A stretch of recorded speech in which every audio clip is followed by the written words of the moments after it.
Good morning, everyone, and sorry for the delay. So, for people who have not, who couldn't make it yesterday, we had a wonderful session by Dr. Usha Vasthare on the mindfulness practice, and some of the key takeaways were, at least for me, were the ants, which are the negative thoughts which are residing inside our brain, and the best thing to take from for me was evolving is something that you find a solution that already exists within you. And there were so many questions and very interactive session yesterday that we are so looking forward to today to have those answers and have more insights towards the mind body well-being. And as I said, I think another key point that I took away from yesterday's session was it's not about balancing, but it is about finding that harmony between body, mind, and overall well-being. So without further ado, I would request Dr. Usha Vasthare here to take us through this journey. And as she says, it's her joy that she shares with us, and we want to have that joyfulness today as well. Please. Again, I'm going to start with a question to all of you. What do you expect out of this? Is there anything you're looking for? If I may, and those who are online, they can send their answers through chat also. Is there anything that you're expecting out of this? Nothing. A clean slate. It's easy.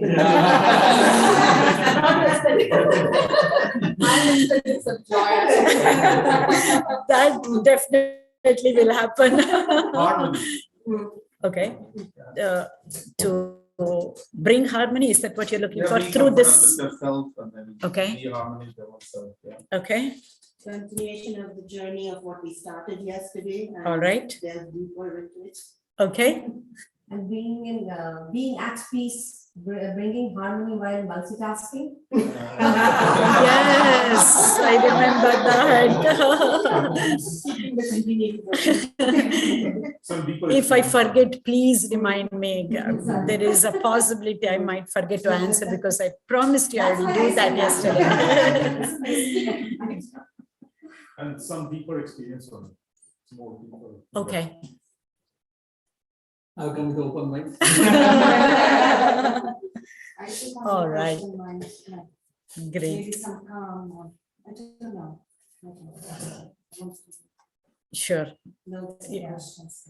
And hopefully you'll get all of that and some more. So. Somebody says, how important is to know how mind impacts? Oh, very important. You'll definitely get that. Yeah. Okay. All right. Let's take it from there. In other words, how important it is to know how mind impacts our health, our well-being, our day-to-day lives. We all have some idea about it for ourselves, about the connection between mind and body, the connection between our mind and everybody else's mind. So we have certain ideas, right? So it is like, we know the story of the blind men, understanding about the elephant. Each one, whatever that he says, touches the trunk and says it's like a snake. Another one feels the tail and it says like a rope. Each one is correct, but not in its entirety, right? In a similar manner, we have our own answers about what we understand about our mind and what we understand about others' mind through our own experience. However, what's important to know is our own experience is rarely the entire truth. So it is like several blind men explaining what an elephant is like. So it is not that I'm going to give you the entire truth. It's almost not possible in the next few hours, but enough for us to understand this deeper connection between our body and mind and more. So this is the way the flow is going to be for the next few hours, the entire interactions. We'll have a short introduction about our mind-body connection, and we'll know what is health and what is well-being or wellness. And we will understand about various different symptoms that we all will face from day to day or during our lifetime. What does that mean? And also how to manage these symptoms that we might have. We will soon learn. Sometimes the symptoms are there, but no disease, no illness. We also understand that. So we're going to understand much more about the symptom cycle. And then how do we manage our health? How do we manage our wellness? And in that, many different ways. We will definitely cover the physical wellness, emotional wellness, and if time permits, nutritional wellness, social well-being, and also spiritual well-being. Let's see. Definitely, we will cover the physical and emotional, and then we will take it from there.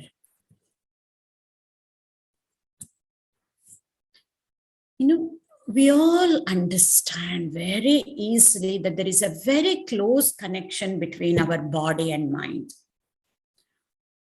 We are quite hale and healthy, but there is a tiff or an argument in the morning with our spouse or with our children, and we don't feel too good. And all of a sudden, somewhere while driving to work, everything was fine with the back. Somewhere that back pain comes back, right? Some chronic pain that happens. Again, that shows the connection between our body and mind. We were healthy 1 hour back only because of this little argument that we had, and we were misunderstood. We were right and we were misunderstood, and something happens. In the same way, we are physically okay. No, it's the other way around. We are mentally fine, but something happens to our body. A fracture happens, we fall down, or a sprain happens. And all of a sudden, until then, we were just fine, happy, doing everything what we wanted. Just a little sprain, and all of a sudden, what do? Major program is coming up in the ashram, and I have I'm committed to whatever food committee, and I'm in the other committee, and I'm responsible with this brain. How am I going to take care of all of this? So little bit of something in the body, a pain or whatever that happens, will affect our mental well-being. We are so concerned, we are so anxious, we are so stressed out, we don't know what to do. This we all understand very well, that close connection between body and mind. What we don't realize as much is that along with the understanding of body and mind connection, our actions, our habits, our behavior is also very much tied to this mind-body connection. So the entire interaction today is going to be focusing on our behavior, on our actions, on our habits, on our experiences. So we will try and see how will we be able to change our unwanted habits and learn something new habits which will help ourselves and others too. So by keeping this in mind, we're going to continue for the rest of the presentation about understanding about our own health and well-being. So what is health and what is wellness? We kind of again have a broad sense, But again, as I said yesterday, this is all about science, scientific way of looking at it. Science means it's commonality and reproducibility, two main features about looking at anything from a scientific angle. So irrespective of one's socio-economic, religious background, science will be common for each and everybody. It has nothing to do with any of the other conditions, statuses. So let us see the definition that's given by World Health Organization about health. We kind of understand this. This is a no-brainer. Health, as we know, it's a state of complete physical, mental, and social well-being. And it's not just absence of disease or infirmity. It's not just merely not being ill does not make us as healthy, is what it is. But again, going to the definition of wellness, it's even deeper. And then we would never ever have thought about it like this. Let us see what is the definition of wellness. This again, I want to bring in the definition of wellness, that we don't see this definition as one thing on the net or in any book.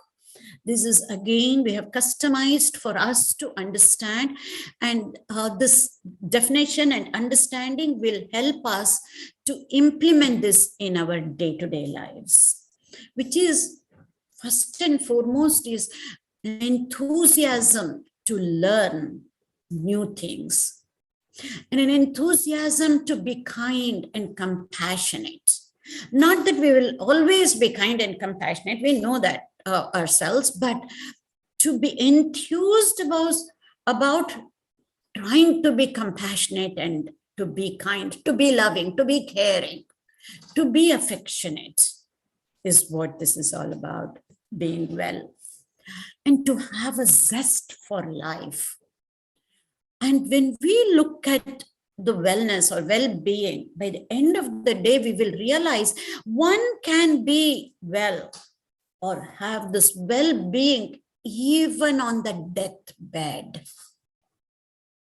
We'll see what we mean when we go through the rest of the definition of wellness. To be well is to lead an enriching and fulfilling life.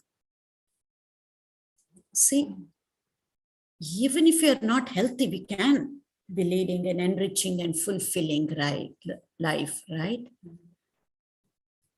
And it also means emotional stability.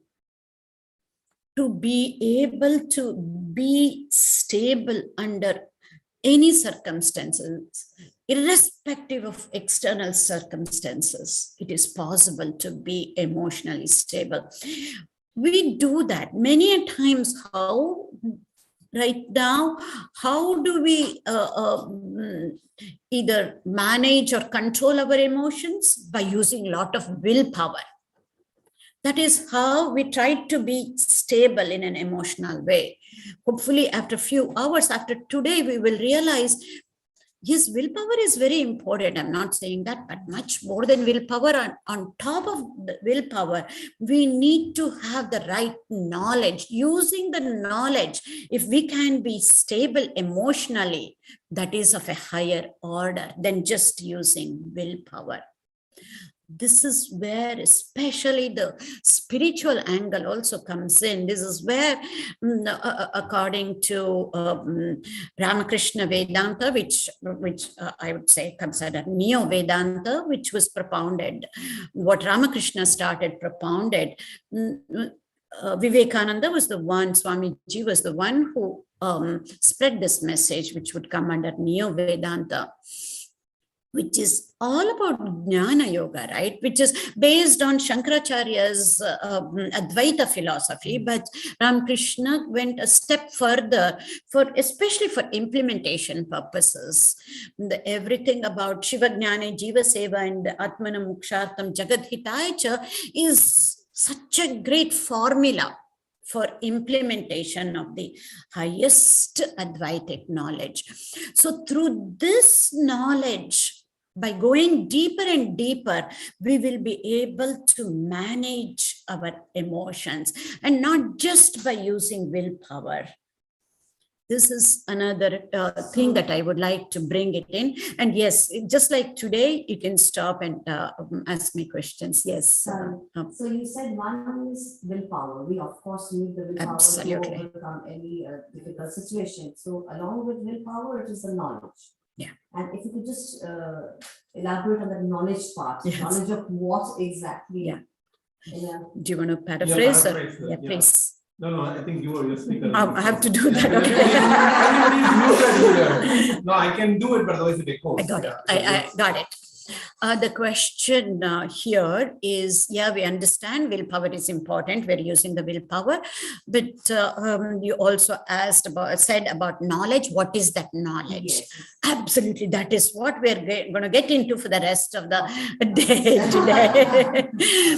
And this knowledge, from the scriptural side, it is self-knowledge with a capital S, which amounts to, using scriptural terms, Nitya Anitya Viveka, according to Viveka Chudamani. But we will bring it down to our level for implementation purposes and say, even having the discerning power, discrimination power of what is right and what is wrong, what is right short term, what is right in the long term. So that's also Viveka, but may not be Nitya Anitya Viveka, what is permanent, what is eternal, and what is ephemeral. Instead of that, at our level for implementation, if we get to this level, this is enough. And then, Hamside divides the milk and water. Yeah. Likewise, we should not discern which is. Yeah, which is exactly, which means for us, short term what is good, long term what is good. Because many a times without our knowledge, we're looking for short term gratification. We see that in others. Many times we do that, especially when it comes to interpersonal relationships. We're only looking at short term.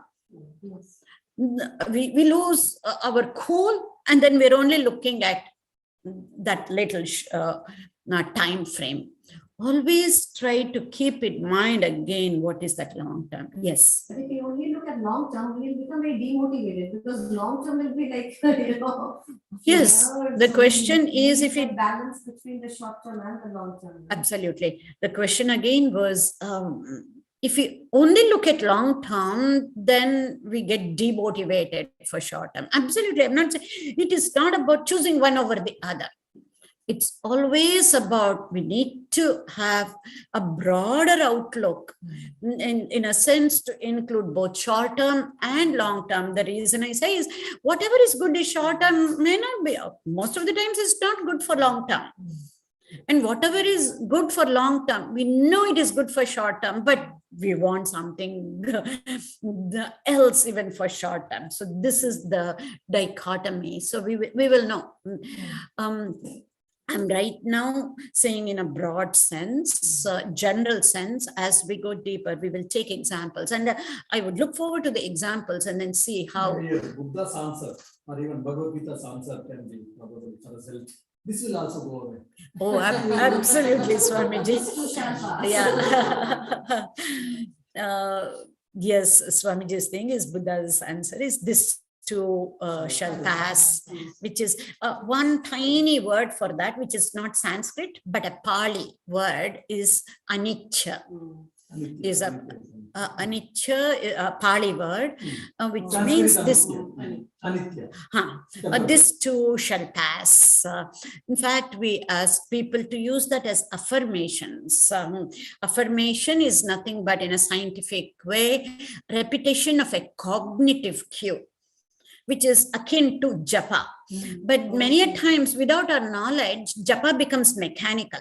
Mechanical means it is from the habitual mind for some of us. But here, that is where the scientific definition really helps. It is repetition of a cognitive cue. Cognition means already using our higher center of the brain or the part of the brain that makes us human. But most of the times, as we saw yesterday, we are in the autopilot mode. Yeah. That is the part of the brain that we use, and that is common both for humans and for the lower animals, not just primates, even animals like reptiles. We use a reptilian part of the brain, and then it becomes automatic, habitual way. Of course, japa will help, even if we do it mechanically. That is the power of japa. But if we can understand and then try and focus and do it in a cognitive way, that is even more empowering. Because in the beginning, we are so bent on keeping track of the count, it becomes mechanical. That's okay. We all do that. That's how it should be. And then once we get used to it, once we start enjoying doing the japa, then it becomes more and more cognitive. In the beginning also, it will be cognitive because we'll be focusing. But Cognitive means it is full of consciousness, with concentration. mindful. And with full focus, because we are using the part of the brain that makes us human, which is the prefrontal cortex, the part of the brain that is just behind the forehead. Is it that part of the brain which deals with cognition? Not just that part, it is one of the parts. We will hopefully get into a little bit more detail today than yesterday. We will get to that. So there are two messages on the check part. No, sir, fine. we will take a break. They have messaged you privately, looks like. So you need to see. No, just here, it's connected here. Okay. It's fine, it's all fine. Okay, so emotional stability, not just using willpower, but also the knowledge that we're going to gain from a scientific angle. Why does this mind work like this? How does our brain work? Different parts of the brain work. Because I was telling yesterday to somebody, the angle that I take is all trained minds work the same way. And all untrained minds also work the same way. That is a thing. Yes, but we say, oh, everybody's mind will work in a different ways. What I usually take is depending on our experience. Right? It is correct at one level that is true. But if we go deeper or higher, then we realize the triggers will be different. The way we respond will be different. But from a neuroscientist perspective, the way the brain functions and the way the mind works and the kind of chemicals that are released, the kind of connections are made, or the kind of rewiring that happens, all of that will be the same, irrespective of whose mind it is.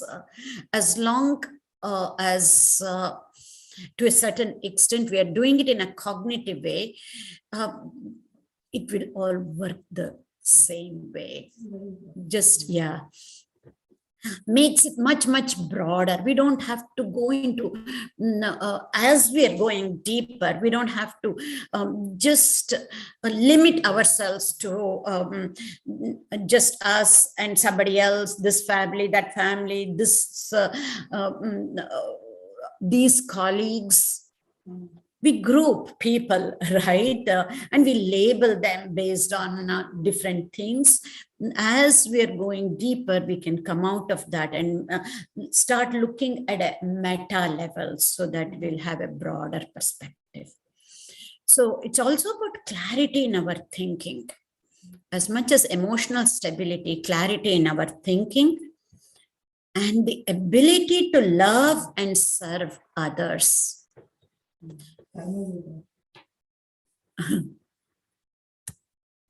And this we have realized, especially the past 2 years during COVID, embrace change and uncertainties in a healthy manner. That means how and what is it that we can do to learn from uncertainties? And when there are so many changes that are happening, it's our fear and anxiety that resists us to learn from these changes. rather than that, to embrace change and to be able to deal with uncertainties and to learn from that is a healthier way. So if I had to just say it in a very short way, enthusiasm to learn, to work, and to be compassionate. All of this will naturally and organically lead to being altruistic and to be grateful. Because just a tiny bit on gratitude, because there is so much research lately that has happened on gratitude, especially the positive psychology research.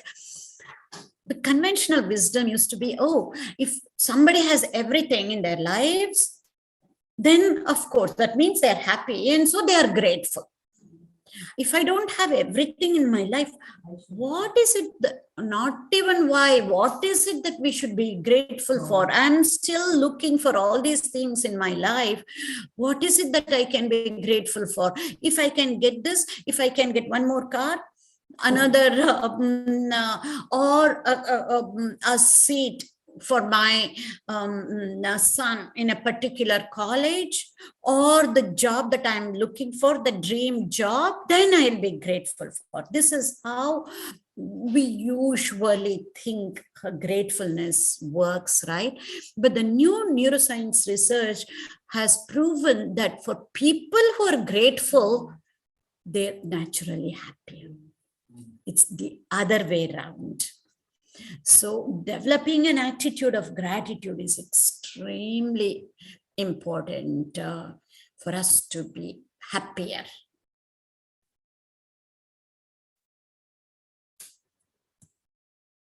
Okay. Now, before I go further, I want a little interaction here. I'm going to ask you a question and then you shoot out the answer. I'll try and write. Do we have marker pens? Okay. Yeah, I will write your answers on the board. So we'll see. Whatever that comes to your mind, just name some of the diseases. Whatever that comes to your mind. Depression. Depression. Okay. Corona. Still, it's okay. Migraine. Headaches. Shall I just put headaches? Yes. Do you want migraine in particular? No, I can talk about that for hours together. Okay. I can't see the board. I'm just writing whatever you're saying, so it's okay. Cancer. Cancer, yeah. Did you say any I mean, they will never be able to see the board here in this. That's very hard. Yeah, In the Zoom, you cannot be Ma'am, able did to you say see. illness or disease or Whatever that comes, comes whatever comes to your mind. No. Huh? High It's blood hard. You have pressure? to go focus close. That's very hard to do. obesity? It is through her it's capturing. No, it is through the Obesity? Yes. because it's kind of. Blood sugar, diabetes. Then if you treat it, of course, but still it is not visible. We're not- Diabetes? We can read out. Surya, something. Somebody, asthma, Ego. yes. Someone has given as ego. Ego. Oh, ego is an illness. So somebody in the chat, they said malignant lymphoma, which is cancer, I think. Cancer. And ego. Ego. Very interesting. Something more than interesting, something It's new. well This is the known. first time I have gotten this answer. Yeah, so- Ego as an illness and a disease. We'll discuss about that. MS. Huh? Well done, Mutyala. I think looks like you found some new disease. Ego. Yeah, we will see. Slip disc. Yeah, malignant cancer. Selfishness. Ah. Slip disc. Somebody else would Hypothyroid. Thyroid, yes. Hypothyroidism. Anger. Oh, Yes. Okay. yeah. We go to anger. Anxiety. Anxiety. Anxiety, yes. Right. This is Fear- not sufficient fear, to go anger. on and on. We All don't even emotions. have, see how we have forgotten what we are going through. The whole world is going through for the past 2 years. She said that, someone said, someone said. Yeah, Oh, it is so- okay. COVID. She used the old knowledge, corona. Okay. And many more, right? And the many more. common things like common cold, aches and pains, Yeah. all of this, Maybe right? today's problem is sleeplessness. Ah, Yeah, yes, very yes, good. yes. Insomnia. Insomnia, yeah. Yeah. And list is endless. Many other new diseases that are coming up in psychiatric books like social media addiction. Ah, yeah. ADD. ADD. Yeah. Earlier, how to control sleep we used to be. Now, how to sleep we are. How to get sleeping. That's right. We have a whole list of these things. Out of these, what do you think can be cured here? Tell me. Everything can be. Everything can be cured. It was much better. Actually, was better, but okay. can it be cured or controlled? Actually, everything can be prevented. No, it can be more controlled. There is much Everything can be much cured. I don't know because. Okay, so you've been from found out, doctor's right? perspective, if I say, I have hypertension, I have diabetes, I have cholesterol. So they said it cannot be completely cured, but it can be kept under control with the medicine. Now that's from the doctor's perspective. Correct. completely. But cured, I don't know, that what I always wanted. Yeah. Some like hypertension, I've been suffering for last Yeah. 18 years, 18, 19 years. Yeah. So Yeah. that's the thing. I want to get cured, Yeah. but they say it will always under control. True. That's what I want. Yes, the discussion that's happening here is some of us are saying, well, most of this can be cured, and others are saying, no, it can only be controlled because my doctor says my hypertension and my diabetes, because it has reached a stage that it cannot be cured, but you have to control it. These are the discussions that's happening here. Let us see. Diseases came up, incurable chronic illness, diabetes, HTN, I don't know what this is. Hypertension. Hypertension, okay, mental illness and psychosis. Yeah. Okay, so we have a whole list. Let us see. Let's now think about how can we classify all of this and then understand, is there anything that can be cured? Then do we have to endure it? Do we have to control it? Do we have to manage it? So we will see what can be done, and then we will, okay? Disease is something that can be cured. Disease is something that needs to be cured. For example, some bacterial infection. We can take a certain antibiotic and then it can be cured. You might get that infection some other time again, doesn't matter, right? But it can be cured. A fracture. Of course, it can be cured if proper care is taken care of, right? And then all of a sudden, somebody gets appendicitis, inflammation of appendix. You can remove and then you can cure that. We might be surprised there are only few things that can be cured. Most of the things cannot be cured. They have to be in your language controlled, somebody else's language, learn to deal with it. And in my language, I will say, let us see how we can manage it. Just like, rather than, I always like to use the word managing rather than, or training ourselves, rather than not emotion control, emotion management, management of, is it a disease or an illness or a symptoms? We will see what it means. Would you say control is suppressing now? Or Not necessarily, because if it is, if our blood sugar is high, we control it, bring it down to normal level, not suppressing.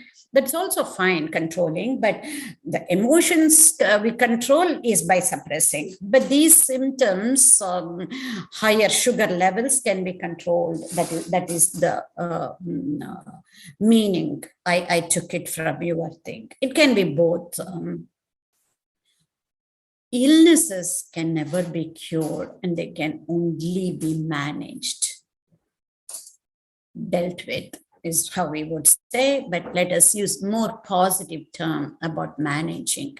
Let's see our role in how to manage these things. And whether we know it or not, disease sometimes leads to illness.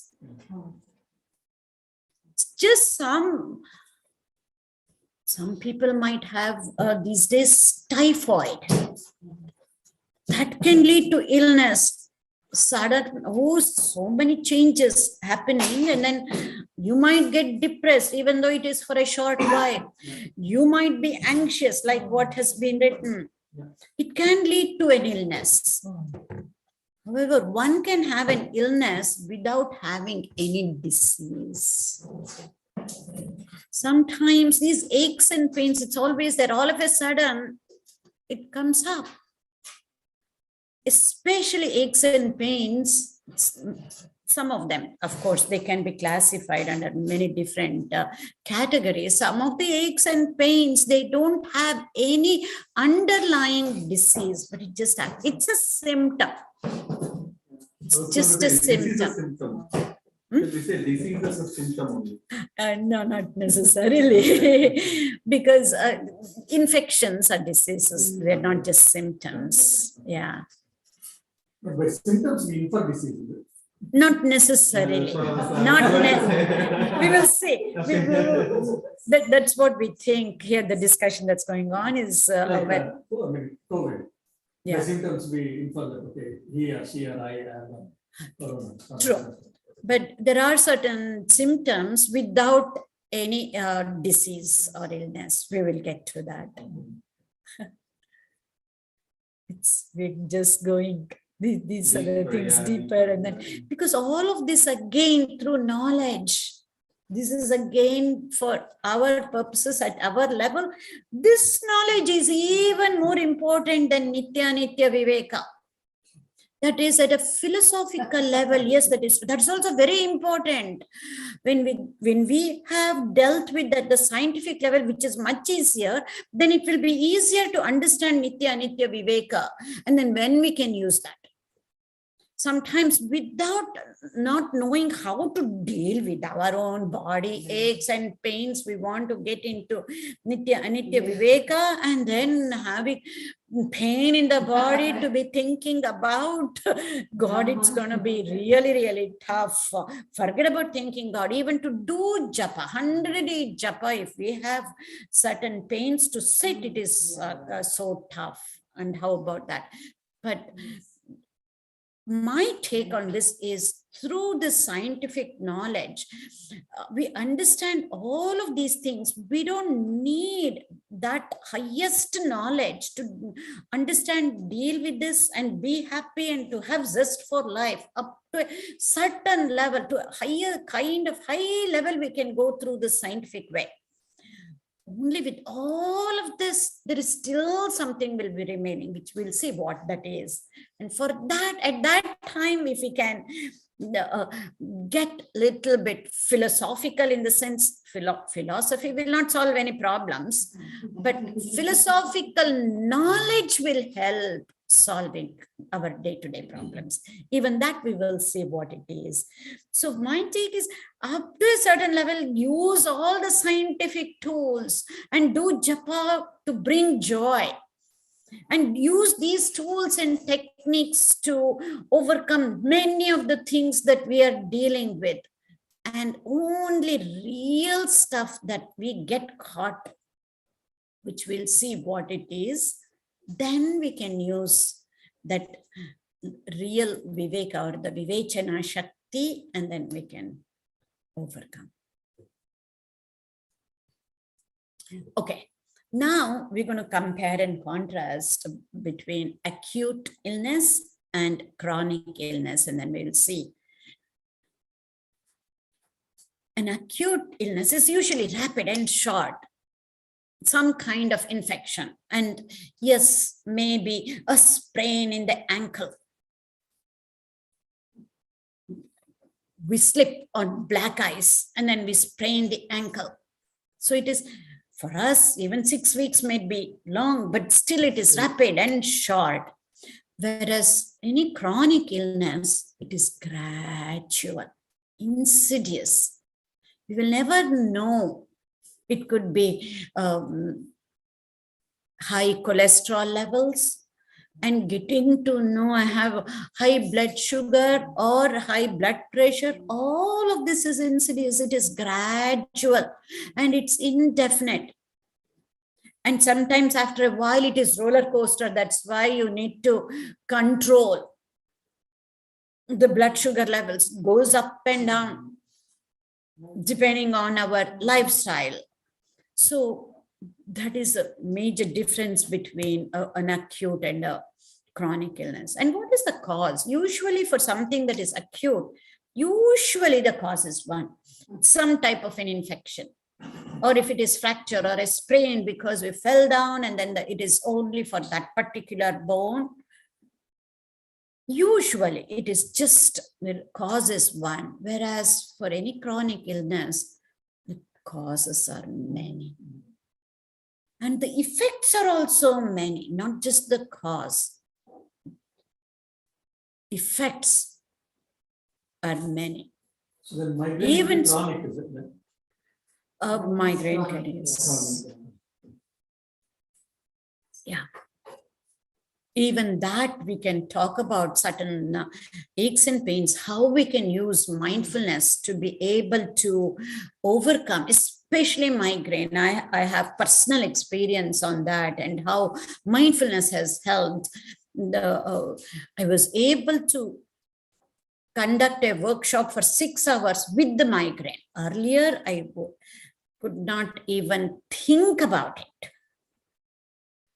But it is possible. This not by using willpower. You cannot use willpower in such cases. It's only through knowledge. And that is where I'm going to end today's session with that. Many a times, yes, the pain was there. How we can avoid the suffering? We will. That the whole essence of all of this is even with the pain, we can try and avoid the suffering. So we will end with that high note.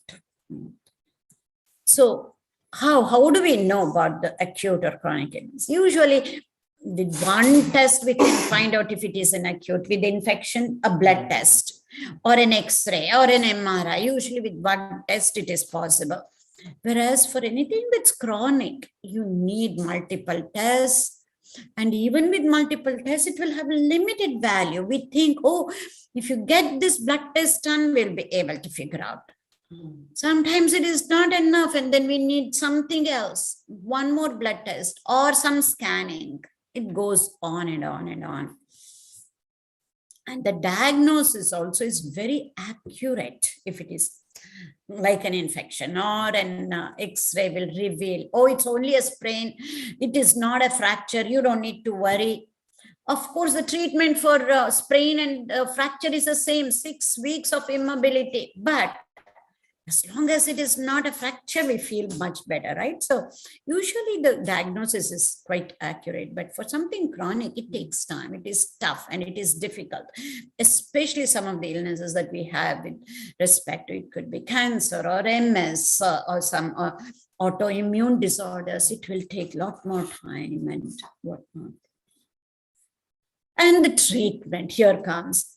Despite the help of a doctor, you will be cured, or with the help of a doctor, you can be cured, because some of the common cold, it's a virus. your body fights. And then Body, you develop that immunity. Doctor is not going to be able to help us, but we still go. He might give you something, he might not.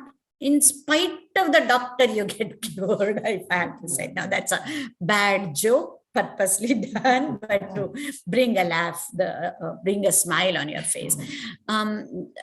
Sometimes, even without doctor's help, many things can be cured. Because this is from common sense I'm talking about. Earlier days, we did not have x-rays, or even now, many places in villages, they don't have access to x-ray. They will never know whether it is sprain or a fracture or a hairline fracture. They would know how to, what to do, and then it gets corrected by itself. All the examples you gave for the acute comes under the disease category, doesn't it? Yeah. That we call it an illness here. Yeah, purposely, acute Okay. illness. And To make acute it is easier. very mostly localized, not multi-prone or multi-part. Yeah, usually, yeah, Very localized. but if it is not taken care of properly, it can go into illness. So you said disease leads to illness. Might, not all, Yeah. possibility. So we So were able to like with see the COVID. light, or should I shoot up the light? The light is okay.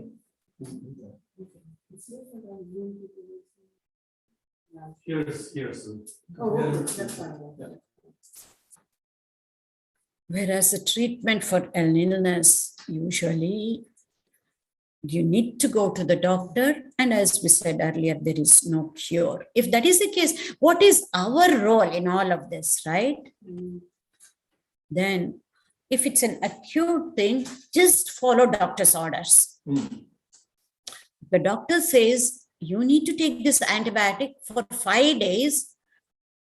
We cannot say, oh, my fever has come down. When I take these antibiotics, I feel tired. So after 3rd day, we cannot stop.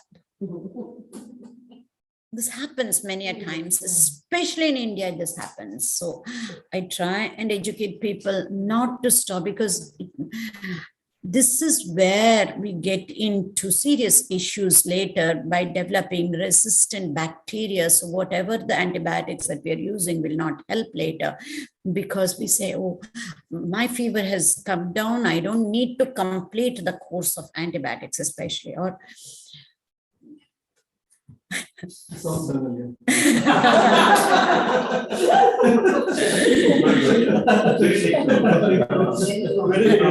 Gentle way of putting it. so please follow doctor's orders. If there is a course of antibiotics, there is a reason we need to take for that many days. And there's a theory also, medicines are like slow poison. That makes them to think. Yeah, but that's right. But it here, if it's an acute one, if it's a disease, that logic works for something else, but that logic won't work here, because it's not just us. We need to be concerned. It will affect for many people later. Because this is how one of the reasons we get into bacteria which are resistant for certain of the antibiotics, because okay. Whereas for illness, we need to partner with our doctor. You cannot just say, okay, follow orders, and then we think like that. And then after 1 week, we forget, we don't go to the doctor. You will be taking the same medicine for many years. I have seen this in India. Sometimes people get very anxious and they're put on an anti-anxiety medication, and they keep taking for years together. Same thing with antidepressants, not going back to the doctor and then asking, or even for that matter, it could be our medicine for diabetes.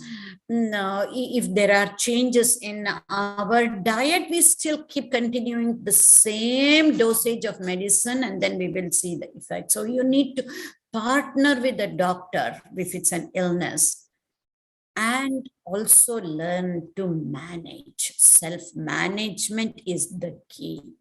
So here, the thing that is under our control is this self-management. So that is what we are going to be focusing on, self-management. So, said, okay, then, yeah, we will, that will be a good place before we go into self-management. We can take a break. What is the symptom cycle? A meta study was done. That means in a hospital, there are inpatients. They have come to the hospital for many different reasons. It could be for surgical patients, medical patients, geriatric patients, gynecological patients, pediatric patients, does not matter. All different types of patients have come to the hospital. They're inpatients. And their symptoms, what are the symptoms of these people who have been admitted to the hospital?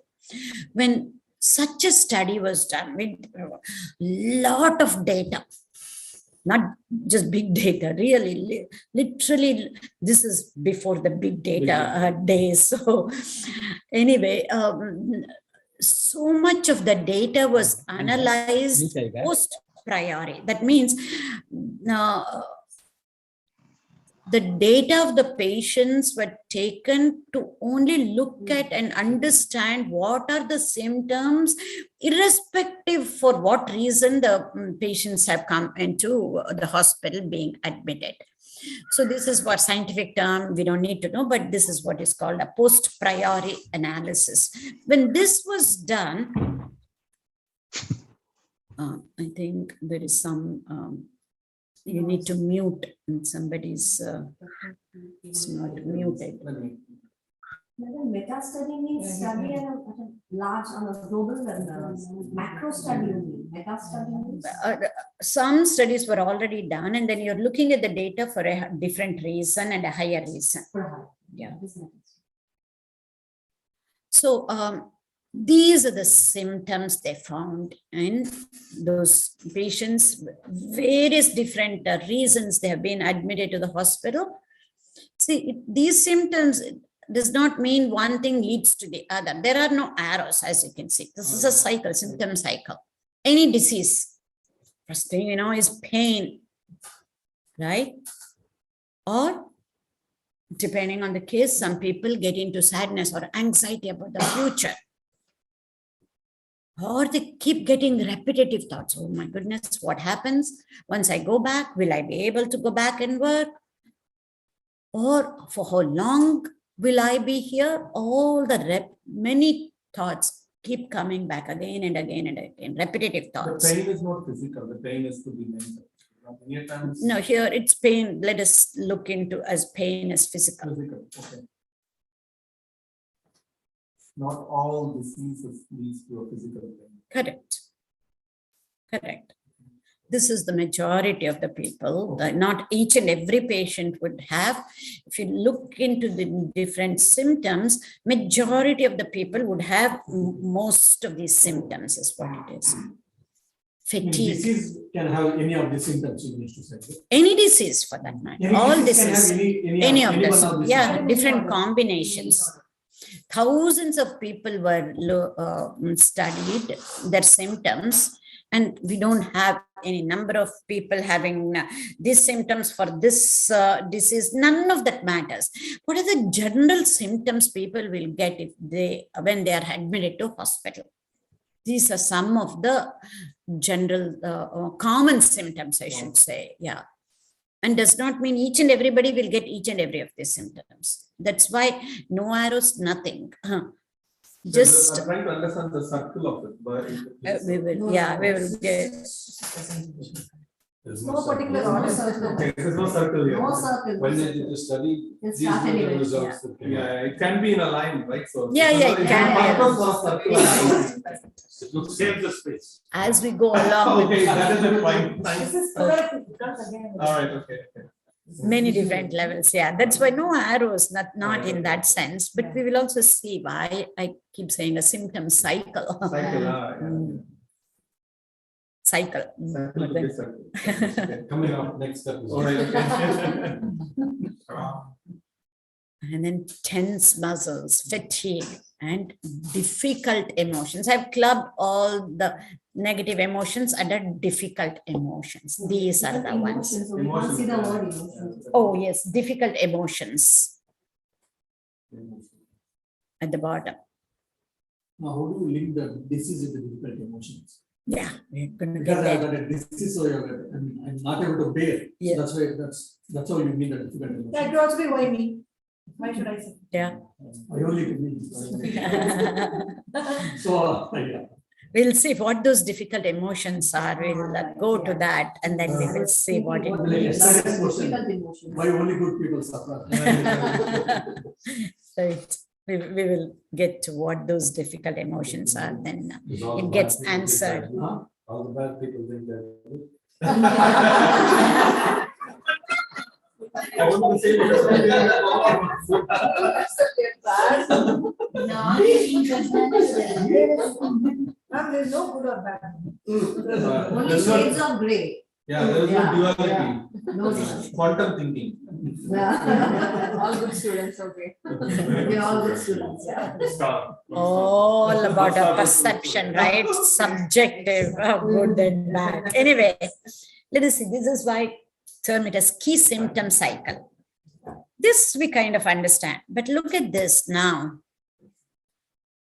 All the symptoms will get even under certain situations or circumstances. Yeah. That not just a tiff, major argument with mother-in-law.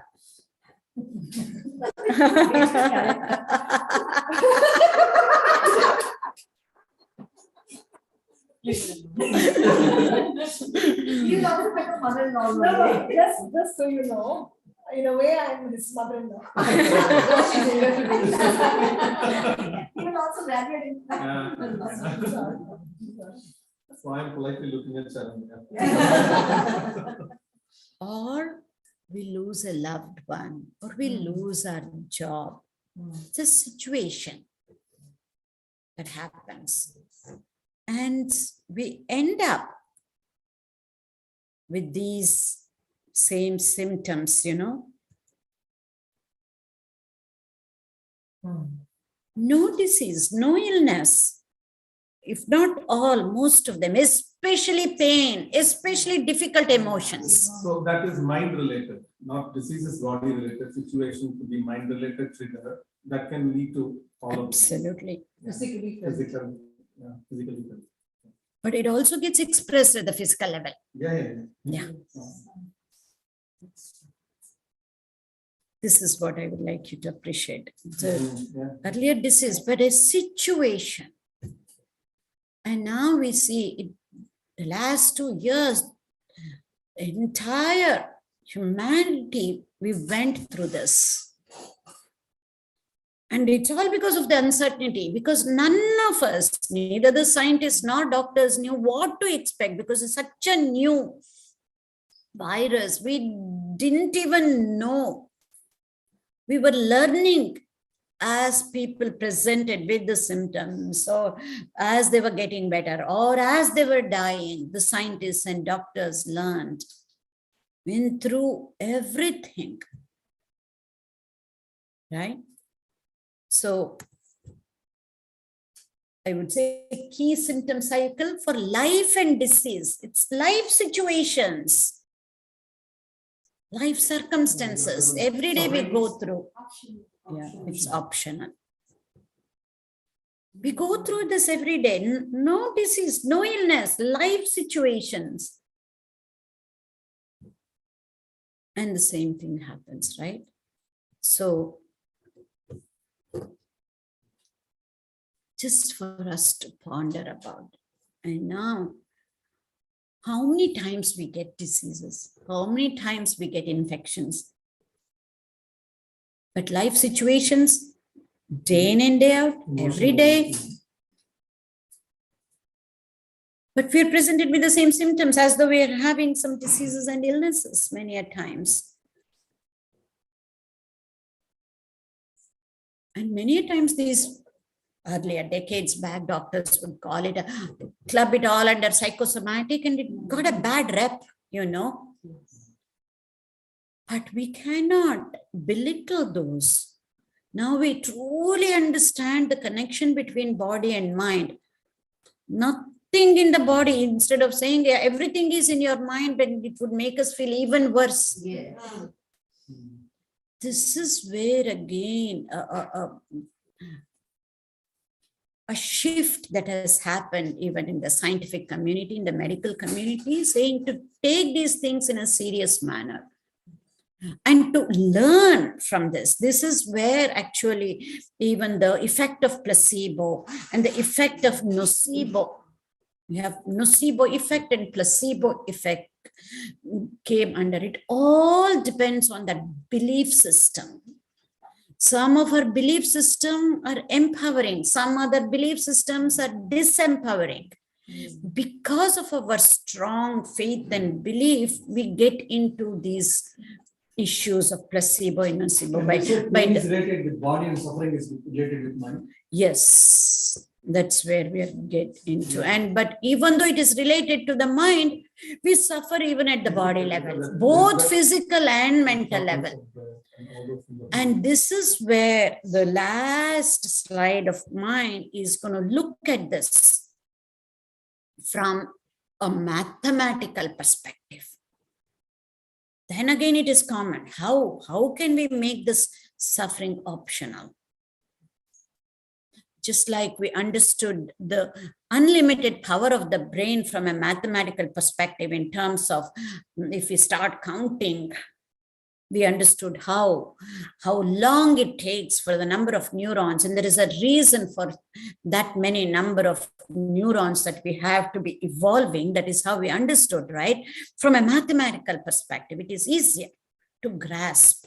In a similar manner, we're going to look at this from an equation perspective and see how we can come out of the suffering. Is suffering linked to sensitivity?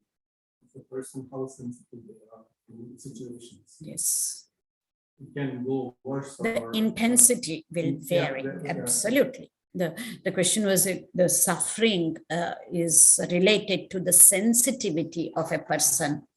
Usually now we understand, oh, the person is very sensitive. That's why if we are not in this calm mode, then we say, you're too sensitive. That is why this is happening. We keep blaming that person again, being sensitive. So our sensitivity is now not recognized either by us or by others, and it has become a weakness. Now, by understanding this, we need to make that sensitivity as our strength. Not just accepting, we have to make it as our strength.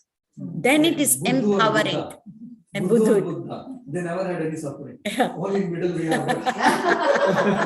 That's the question. Yeah, How do that's you the see question. hypersensitive How do you people? see hypersensitive people? I think we will get to that. We're going to answer that in a minute. The same sensitivity in a is fun, what makes you compassionate. that's exactly was going there. Empathetic, being empathetic is also related. Sensitive people perhaps will be more in a linear relationship on this. True. We'll see what is the difference between empathy and compassion. Quadratic relationship. Yeah. They can understand better, I suppose. Yeah. A lot of times we have kind of confusion between empathy and compassion. And what is conscious compassion? Because it's not at an emotional level, you know, these are all the emotions, but at an emotional level, many a times it becomes a weakness. Sensitivity becomes a weakness. We need to make it as our strength. Ma'am, yesterday, the yardsticks we looked at to see how we are progressing on this path. The I stood for intensity, isn't it? So as our sensitivity gets better, the intensity will reduce, won't it? So does that mean that the goal on this path is to make us less sensitive? So we're not, we don't, the intensity Not really. No. The question was we have to understand and become less sensitive, so that one of the yardsticks we talked about the difficult emotions intensity will reduce. No, that is a mathematical way of looking at it in a proportional way. No, we need to be even more sensitive, but that sensitivity should become our strength. It doesn't matter if the intensity goes up or not. If we don't feel others' pain, we won't be able to do much. But now when we see others' pain, it hurts us. That we won't be able to, it hurts at an emotional level. It has to hurt us at a different level so that we will be able to put it into action the right way. This is where the fine line differences, we will get to that. Yes, when is it empowering? When we make it as our strength. So basically, it should make us more compassionate, and the empathy should be more. We'll get to that in a minute. We'll get to some of the difficult emotions and healing emotions, what those are, and then we'll see.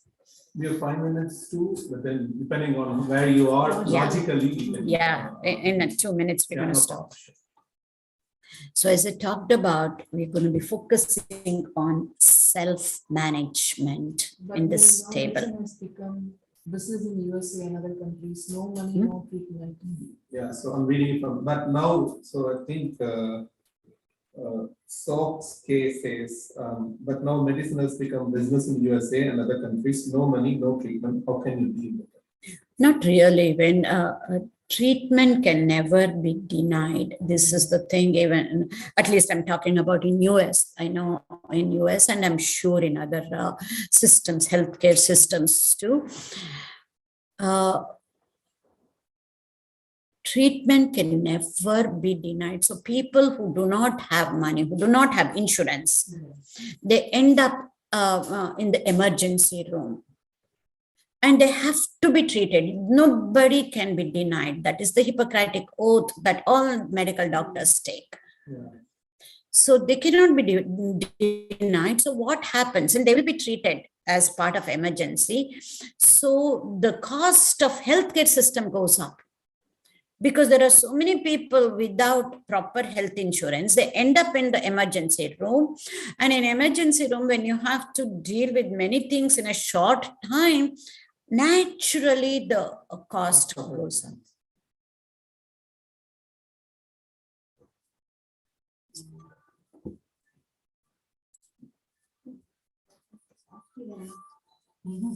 Exactly.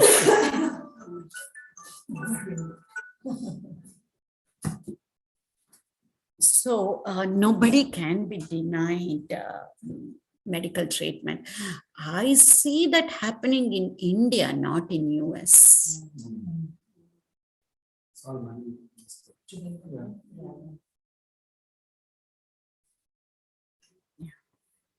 So let us look into self-management and what it is. We will first, I will do the slide and then we can stop. Self-management, not self-medication.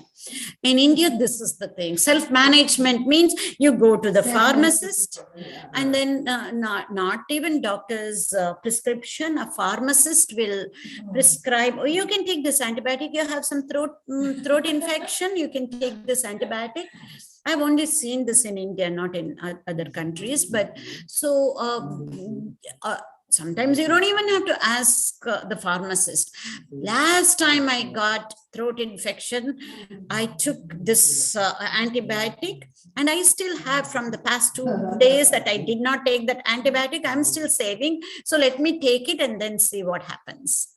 So this is. You can also take. I had a throat pain, I took this medicine, it cured me, so you can also take. Yeah, that's right. So, we become doctors for others.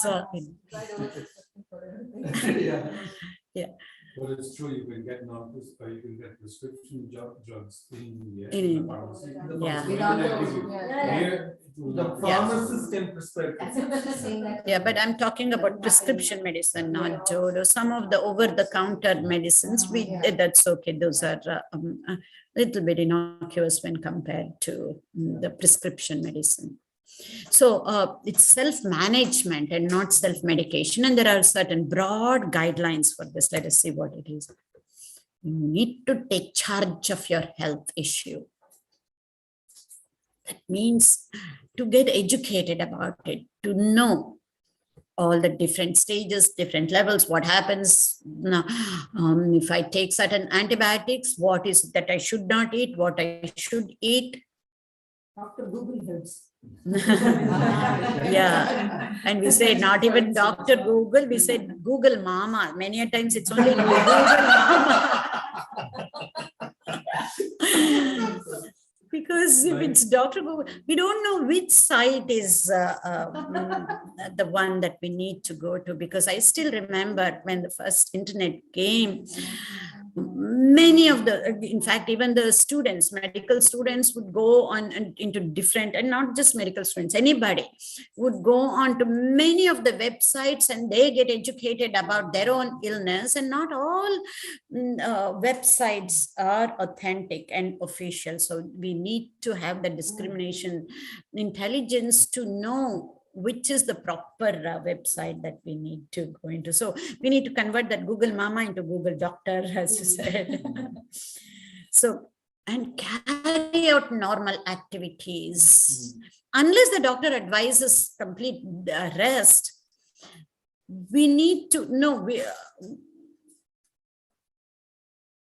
what is it that we can be doing as much as possible. Many of the things we will be able to do if it is just at the physical level. Many a times, because of the suffering, we don't feel like it. So we don't do normal activities like doing our chores or cooking, cleaning, all of that we drop because we had migraine headache 4 days back. We don't feel like doing for many more days, and then we leave it. We need to carry out our normal activities to be mentally well. This is another thing, extremely important. And do not isolate yourself. And many times before that, the carrying out normal activity. Yeah, exactly. I'll come to that. Carrying out normal activities, especially when we are in West, we usually do, sometimes we do more than what we should be, because we don't get that extra help. We do a whole lot more. But yet, when it comes to the mental health, many a times we don't carry out our normal activities. That is where we need to be aware of. Yeah, do not isolate yourself except for COVID. Yes, what I mean is, not to be sharing certain things with our loved ones, but not to make it as catharsis. Sometimes catharsis also helps, just shedding out all our emotions. But many times, depending on our personality, we don't share.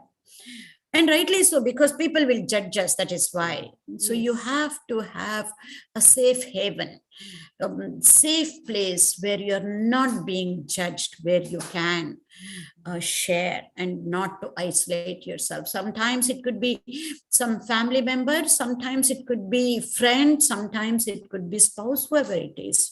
Make sure not to isolate yourself. This happens especially in West. Many of us, we isolate ourselves, and especially men, they isolate themselves, and not to do that. And expect emotional changes and learn to manage That's a false them. strength, I think. Trying to isolate is a false strength.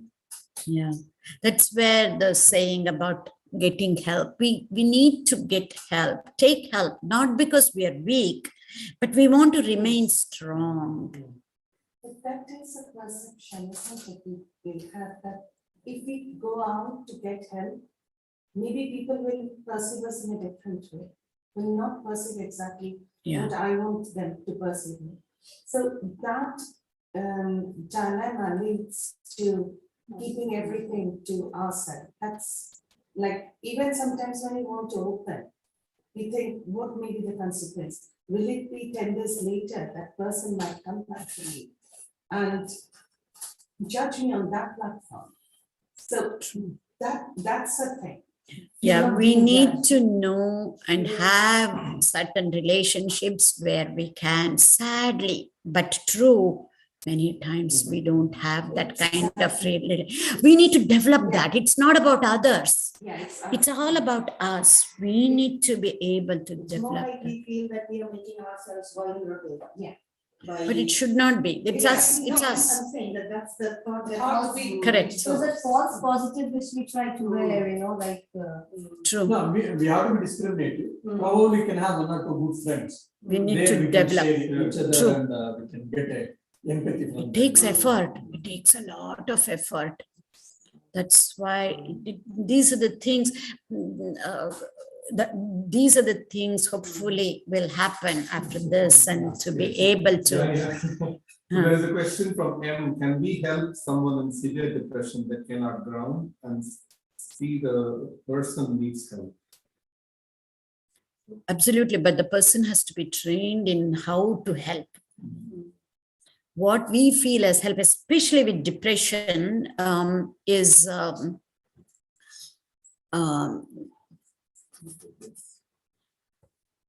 most family members, caregivers think opposite of depression is happiness. So they try to make the person happier. Say opposite of depression is vitality. Can you explain vitality again? Having zest for life. So be energetic and enthusiastic. But it's not possible. But it is to be energetic and enthusiastic. But we do give training because, as I said yesterday, I've just come from India, having had a program to treat depression in a non-pharmacological way using the neuroscience precepts. And we have included the family members along with the people who have depression.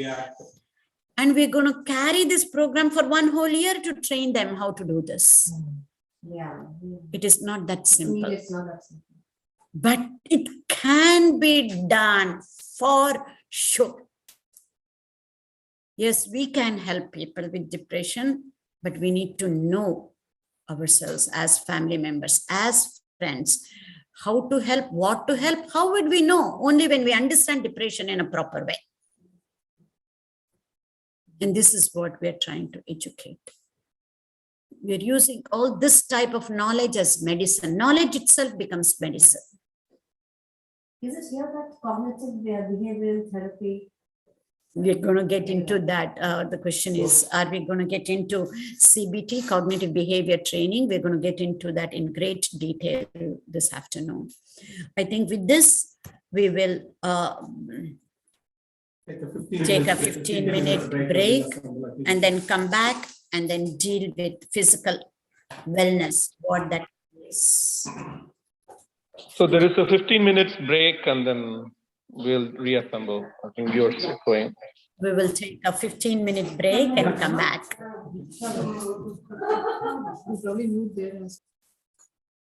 Shall we? Yeah. We'll start with the very first aspect that is easier to deal with, the physical wellness. This is how we can look into how we can manage ourselves. And we know it's not that one has to have any illness. By going through this, we will be able to manage some of the symptoms that we might go through under normal life situations also. So which means it's we need to understand this and need to know this, irrespective of whether one has any chronic illness or not. Physical wellness.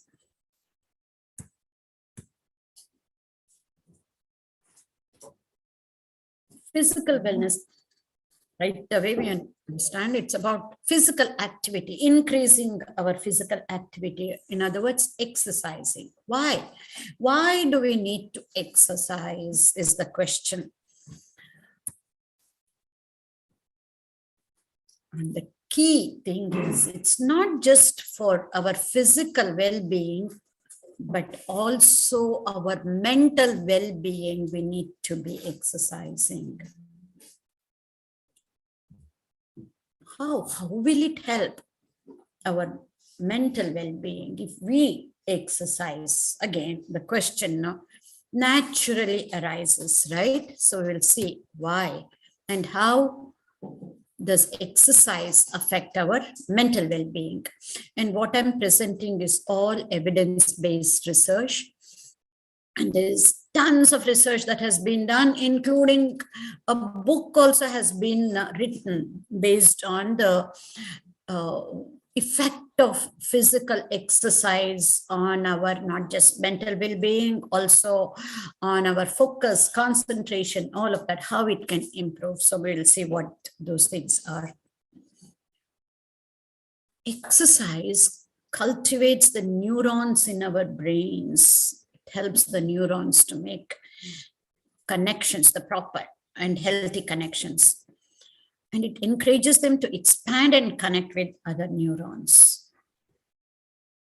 In other words, we talked about neuroplasticity yesterday. So exercise improves neuroplasticity in the positive direction. Neuroplasticity, what we talked about yesterday, is for both positive and negative. But exercise helps neuroplasticity in the positive angle. And it's one of the most powerful tools for our brain function. If I just have to generalize, to improve our brain functioning, even we can go up to even dementia and Alzheimer's, even to that level, how we can either prevent or prolong the onset of any of these illnesses. One thing for sure is physical exercise.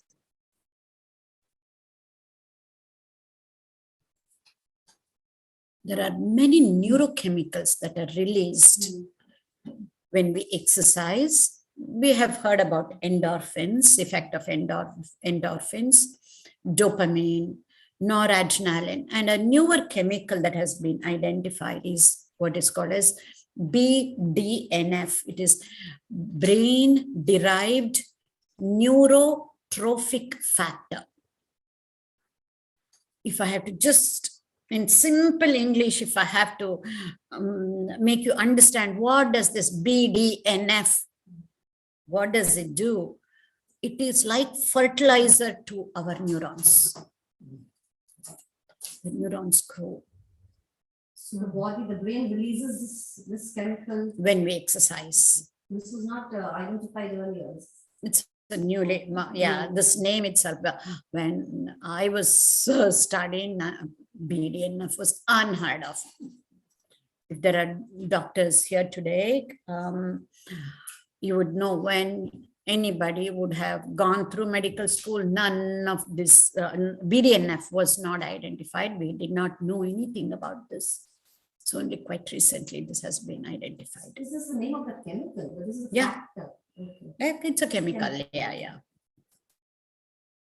Neurochemical. So this is how exercise affects our mental wellness. I'm going to ask you a question. Now, Can I ask, you said exercise, is there kind of a specific type of exercise? It's just walking? Or is it we'll get to that. We'll get to that. The question was, is there any type of exercise that we need to do? How long to do? What is it? Increase the volume. So your I have not changed the volume. They have to. You can also change the input. 9 is a maximum. I cannot do anything more. I think so, yeah. It is, yeah.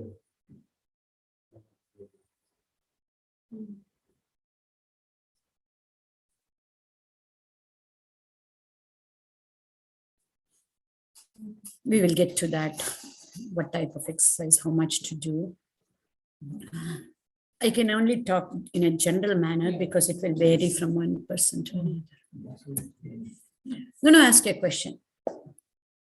And even the people on the online, they can answer through their chat. What is riskier? A, smoking 1 cigarette per day over a lifetime? Whatever, then whatever age, 20s, 30s, 40s, it doesn't matter. For the rest of your life.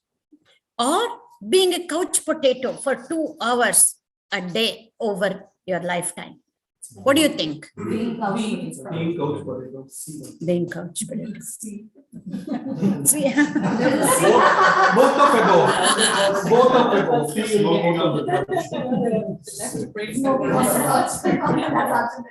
Yeah, both of they're both risky, we can say, but which is riskier? Being a couch potato for 2 hours. Is it? Then we can start smoking. It is less risky. Because we are talking Only about one. exercise. Because it's releasing those dopamines and all of that, it probably helps you. If you're lying Okay. down, it's not. Anybody who has answered, let us see. None And of our them. chat.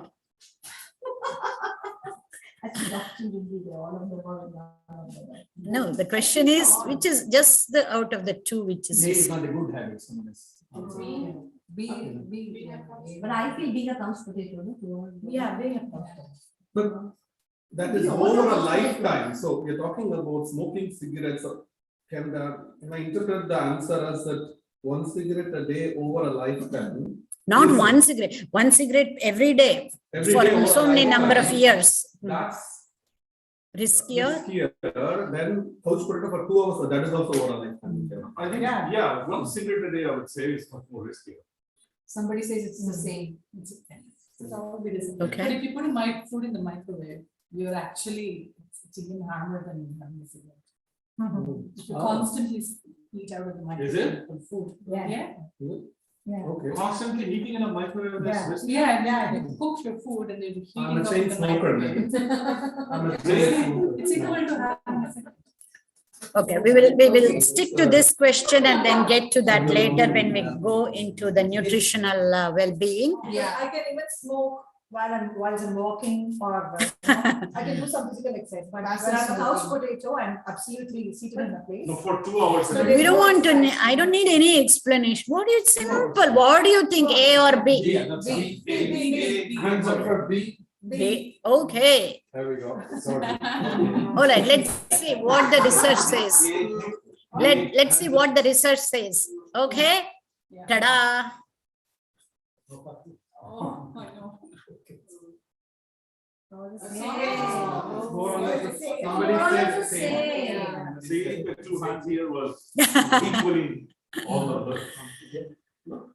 But very few of those people smoke only 1 cigarette. Yes, That's the thing. People not smoke one It's not one. it's not about analyzing the data. The data is already there. Yes, yes. We are not trying to make. It's a risk of inactivity. That's the projection here.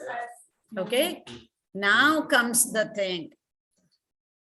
Couch potato, not the way we used to think a couple of decades back.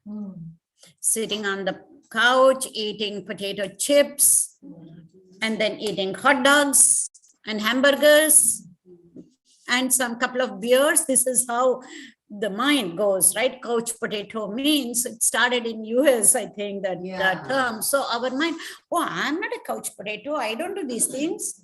I just sit and watch TV. That's all, right? No, I don't even watch TV. That's my job. I sit for 8 hours a day. Now, do we take this question as seriously? It's not the couch potato. We have the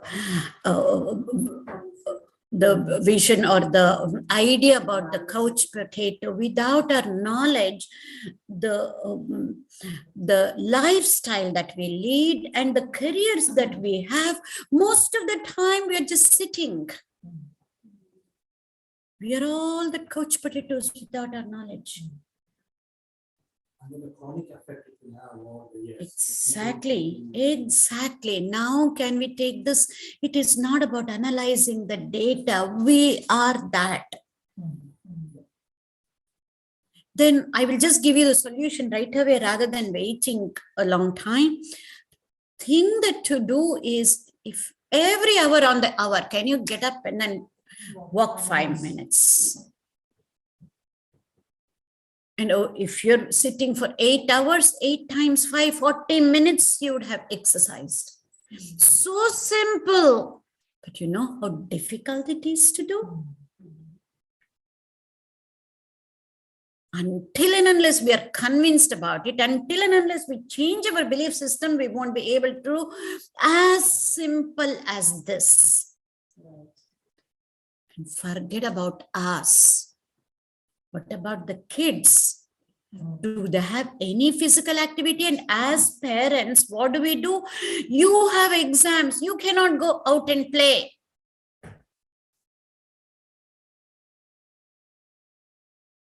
Right? Many a times, this is what we do in India. No physical education because we need to cover the syllabus. And the kids get used to this, and that becomes lifestyle. Until and unless, that is why I keep saying, this is not my suggestion, this is not my opinion, but this is evidence-based research. Some joke from Pramod, when you take 10 minutes break, you have a cigarette.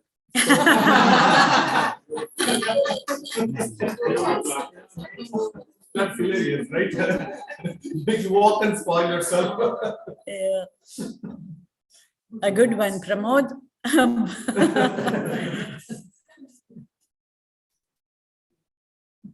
So we need to think, we need to give so much importance to the physical activity. Even if you don't do anything, this is the only time we need to care at this gross level, body level. In our scriptures, we say, go to the mind, go to the subtle aspect. But until and unless this physical health is good, we won't be able to go subtler. Just a thought for you to think about, because this is all evidence-based research, and we need to change our belief systems. Because we are not overweight, because we are young, we don't think about these things. So, all right. Was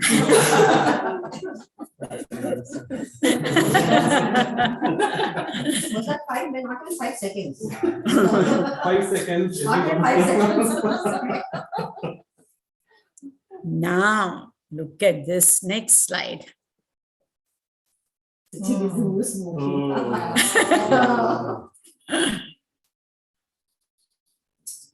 It's if we are watching TV, we can stand and watch. We can go around in the living room and watch TV. These days in US, again, because of the research that has happened, Exactly. Because of the research that has happened now these days, we have desks at the height of standing and then working desks standing. So we're standing, we can stand and work, right? Yes, you can raise the desk. No, if we stand and work continuously for say 4 hours. It's going to be tough, so we will move around. But that is not as bad as sitting and Slowly you may get any pain then. Yeah. So that is not bad.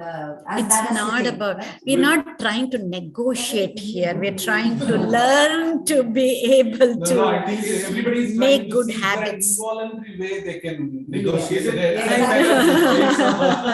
Is it possible to do like this? Yeah, absolutely. That's why I said many times jogging in the same place. And as simple as moving around and then especially watching TV. These days, we don't even watch TV. Everything is on the cell phone. But in office environment, if you do that, people think this guy is something wrong with this guy. Not really. This is where when we share this with the corporates, we conduct workshop for the corporates. So we tell the management and then whether it is for, Standing perfectly normal. even walking. No. Take a break for 5 minutes, go around and then say hello to the friends and then water fountain break. Climb the stairs, Yeah. I think people more of these things. Yeah, there is a lot of. Because previously we used to go for a few breaks, Correct. but now it's like at home. We have forgotten because we have forgotten some of our good habits because of fear and anxiety, and we are focused on, oh no, I have to do this, I have to do that, complete this, complete that, and the work expands, and also the time of work has expanded because it's no longer 9 to 5 jobs anymore because of COVID. No, So because we were told to be focused. I'll give you, because in my office, so this COVID business has given a lot of opportunity to learn. All CSR activities. great. Oh, you should do this. After every hour, take a 5 minutes break. That's one thing. Secondly, calls. A lot of things I just talked about. Take whatever, take a mobile. If you have WebEx and all sort of things, or Absolutely. See, you're absolutely right. It's all about changing our perception about whatever we are doing. If we don't change the way we are looking at things, the things that we look at will not change. We are trying to give reasons for why we cannot form certain healthy new habits or get rid of some of the unwanted habits. Rather, they're reasons, but we have made it into excuses. If they're reasons, we will overcome. Excuses, we cannot.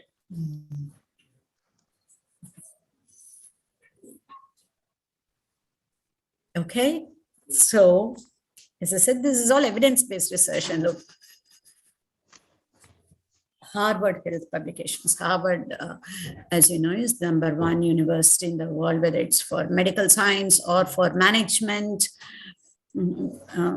Anyway, they ask a question. What is the one prescription that can lower your risk for 5 major diseases with no side effects? Absolutely. Now we know what it is. Exercise. And this, again in West, look at the next prescription. Yoga. Yeah. Refill? I know. Rather than John Doe. The stress is the last name. That is in the gene, I think. Probably. So, it's the father, right? So. Yeah, in US, it used to be John Doe was the norm for that, but now Joe Stress. Yeah, Joe blows. But look at the refill for that prescription. So the refill is for lifetime. Right? Shakati, can you go on mute, please? You good? Okay. How much to exercise? I'm just going to give the broad general guidelines, and then I can take it up individually later on if you need to. You can only do for a heterogeneous group, broad guide. Whatever we do, exercise, it should energize us and not exert us. Because it's like that weekend athlete, we go walking for hours together, or even 40 minutes. For some of us is too much. 40 minutes first day, and then aches and pains we don't do next day. Slowly build it up, and then it should energize us. How does it energize? Once we believe about this exercise, it is helping me, and we have to enjoy that activity. Until and unless we enjoy, it won't energize us. Make path as the goal, journey as the destination. While you're doing, you enjoy, not to see the effects of exercise. I want to lose 2 kgs. Until and unless I lose 2 kgs, whatever, however many months it might take, I'm not happy. Rather than that, let us make journey as the destination. As we're doing, let go of the results. It will happen. Literal karma yoga here. We have to keep doing the right thing, and the results will naturally happen. Take small steps at a time, but maintain consistency, consistency, consistency. Again and again and again. That is very important. As many people say, it's an ounce of practice is worth more than tons of preaching. So even if you stop, it's okay. Keep at it. Again, after a few more days, start again, start again. Doesn't matter how many times you start again. So what type of exercise? There are, in general, balance exercises is again important after a certain age. And then aerobic exercises wherein our heart rate goes up. And then to increase our flexibility, that's also equally important. If you can try and think about these 3, which we can do with one, whether we walk, running, again, only few people can run without much effect on the knees. I would not want to.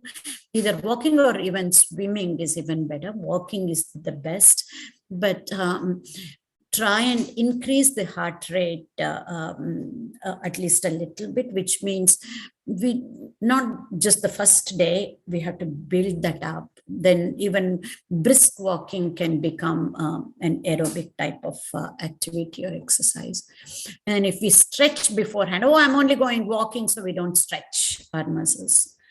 And along with that, few more stretches through yoga, that is the best way, which is walking and yoga. If we can combine that, there is nothing like that. Is there a specific yoga? Because nowadays yoga is so complex, so many different things, and you're lost.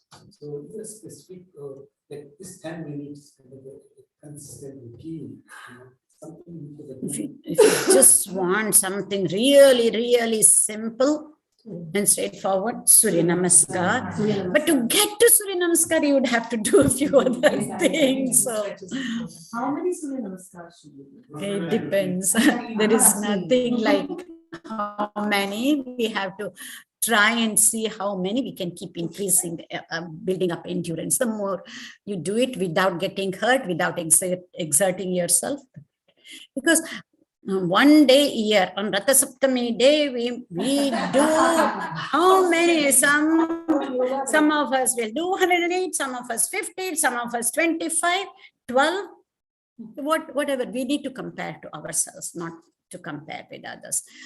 The mirror has to be our competition.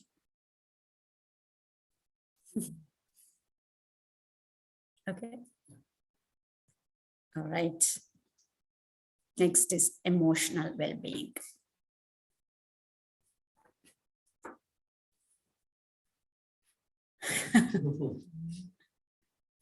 That's a good one. Signs of being human. What do I mean by that? Whether we know it or not, we are both thinking beings and feeling beings. But we think we are either feeling beings or thinking beings. Men are from Mars, women are from Venus. So this is how we think, feeling beings or thinking beings. Women, feeling beings, are highly emotional.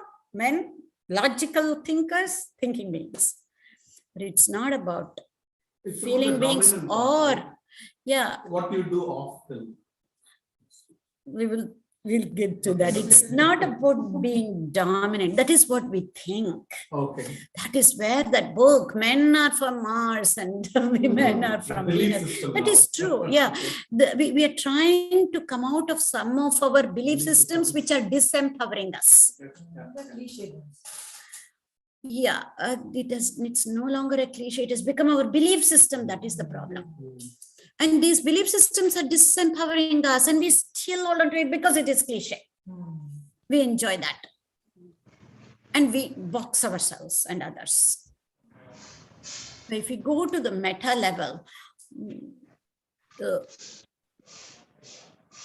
anatomy of the brain, structure of the brain, there is not much difference between men and women, to not significant difference, so that we can correlate with our functioning of the mind, right?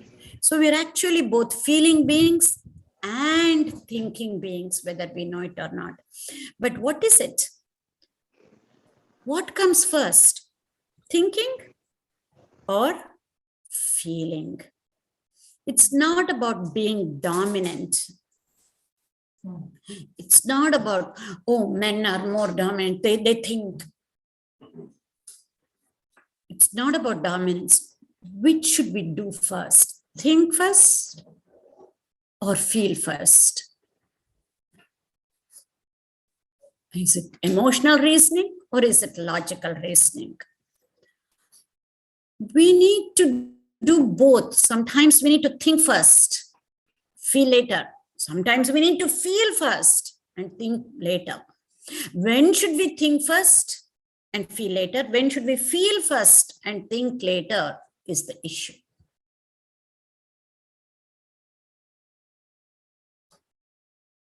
In terms of survival questions, like you just think and act first, then feel. In terms of marriage, we have to think first and then feel later.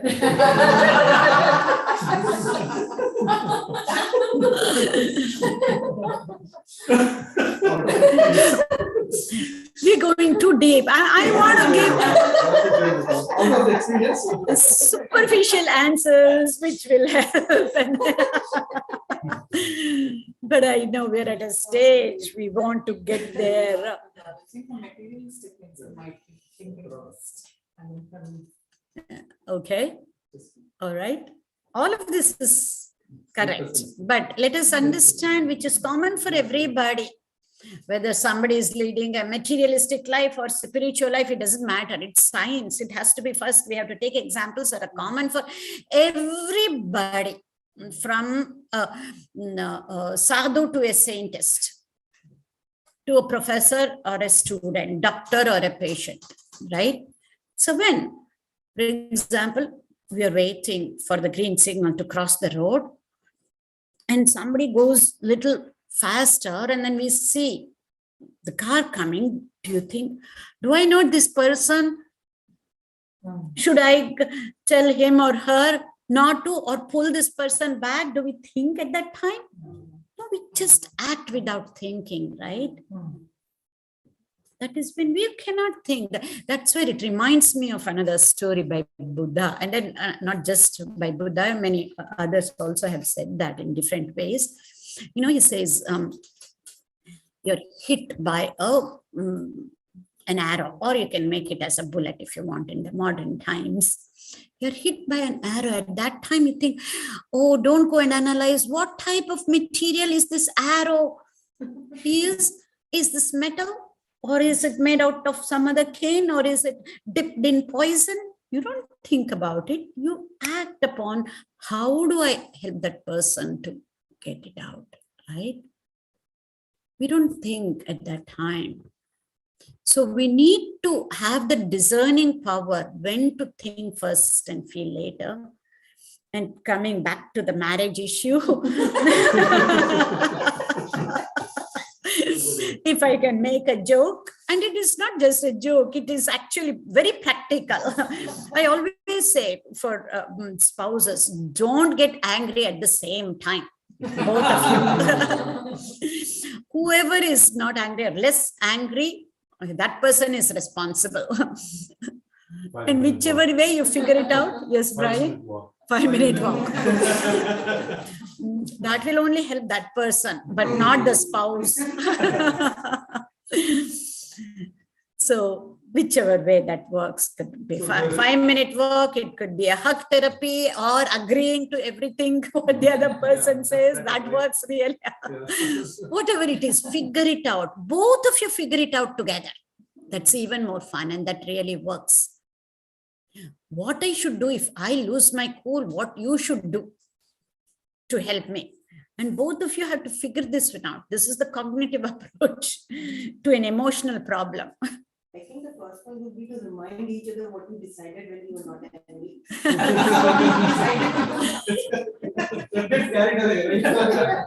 That should be on the refrigerator. This is what you should do to keep reminding ourselves. So, Yes. Mariana says for HSP people, I don't know, or maybe she means hypersensitive, is it? Okay. People, is very hard to balance emotional reasoning. Of course it is. That's why we're going to get into why we should do that. Absolutely. Great question, Marianne. We're going to get into that. The very next slide. You are ahead. You're on track. The right questions. I don't even have to answer. The next slide tells you what it is. So, okay. So here comes Marianne's answer. He's making a bank now. For me also, can I borrow something? Yes. Truth. 20 minutes for you. Truth is based on facts. Not your I know men like this. Not on emotions or feelings. You might ask, how? Just yesterday we talked about the negativity bias. Those negative thoughts just don't remain as thoughts. From thoughts arise the emotions and feelings, negative feelings, right? And most of the ants, automatic negative thoughts are false. Truth is based on facts in objective reasoning, not emotions or feelings. Feelings are not facts, and emotions cloud our reality.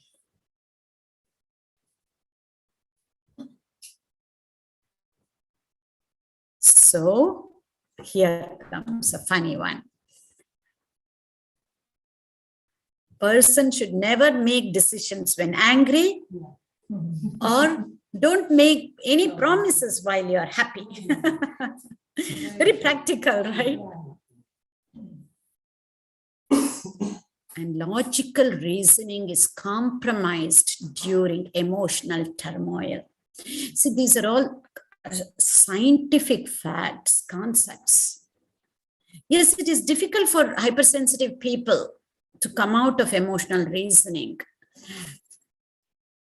But it is like, I'll give you, for myself to learn, this is what I would say. Okay. Then this, imagine it's a thought experiment. And you say, a prop, bang your head here, and it hurts. And it says, and we go keep banging our head there. Of course it hurts.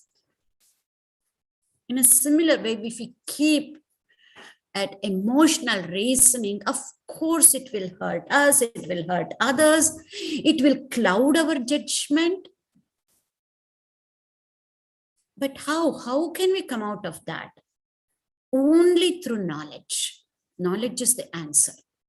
again to your question earlier, knowledge, not just using willpower.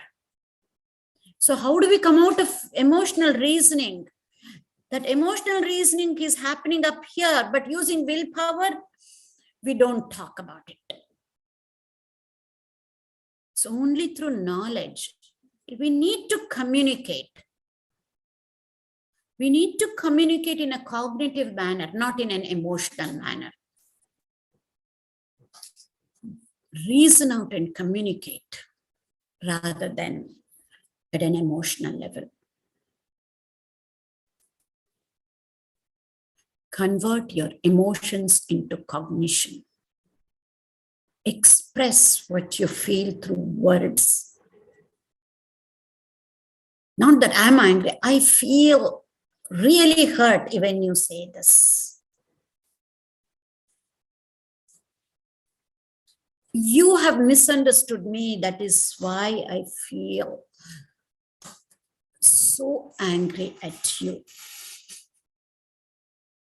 These are the ways we express through words in a cognitive manner. To express, we need to think about it. Cognitive means thinking and expressing our feelings. Yes, talkative people are less stressed. Talkative people are less stressed. Oh, yeah, but the others don't listen to us. They bring the others out. Yeah. Can you just repeat just before this? You said how to express that feeling? Convert your emotions into cognition. You have to express our feelings through words. I'm so angry rather than we are not angry. I feel so angered the way you have misunderstood me. By the time we say this, we would have thought about it, and the way we would say it's not that easy to be expressing like this in words, to be communicating. When we do that, we have to make this as a practice. It really helps. And also sometimes the sensitive people don't say immediately.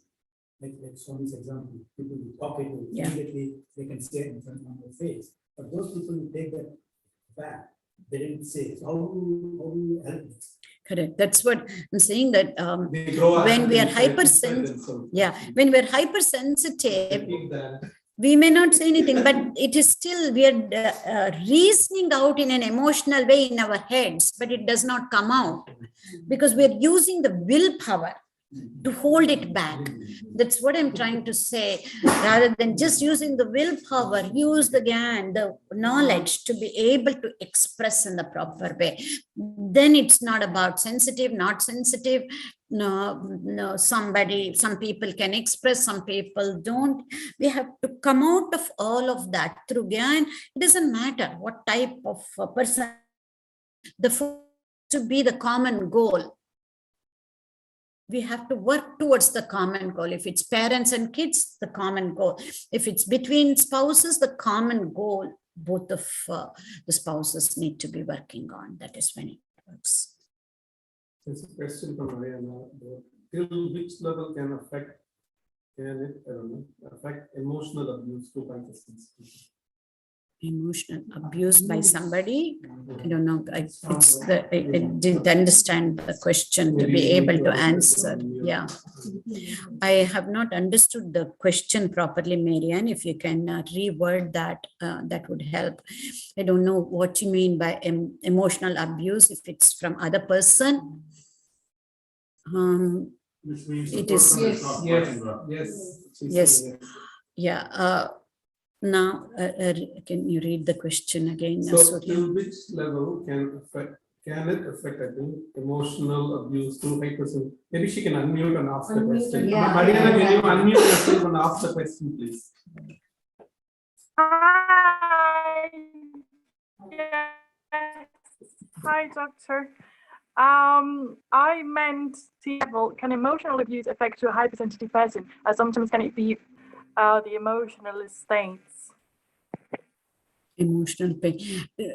We should not go through any emotional abuse, to be honest with you. If there is proper communication or certain actions need to be taken that we are not being abused, but we also have to know many times we are our own limitations, not the other person. So if we learn to deal the situation in a proper, healthy manner with proper communication, hopefully this would not happen, because this will, if it is kind of abuse, it will come under a different category, not just with health and well-being. It would come under other issues, you know, including especially in West, legal issues too. So we're only dealing with health and well-being. So we will stick to that, not in abusive cases, Marianne.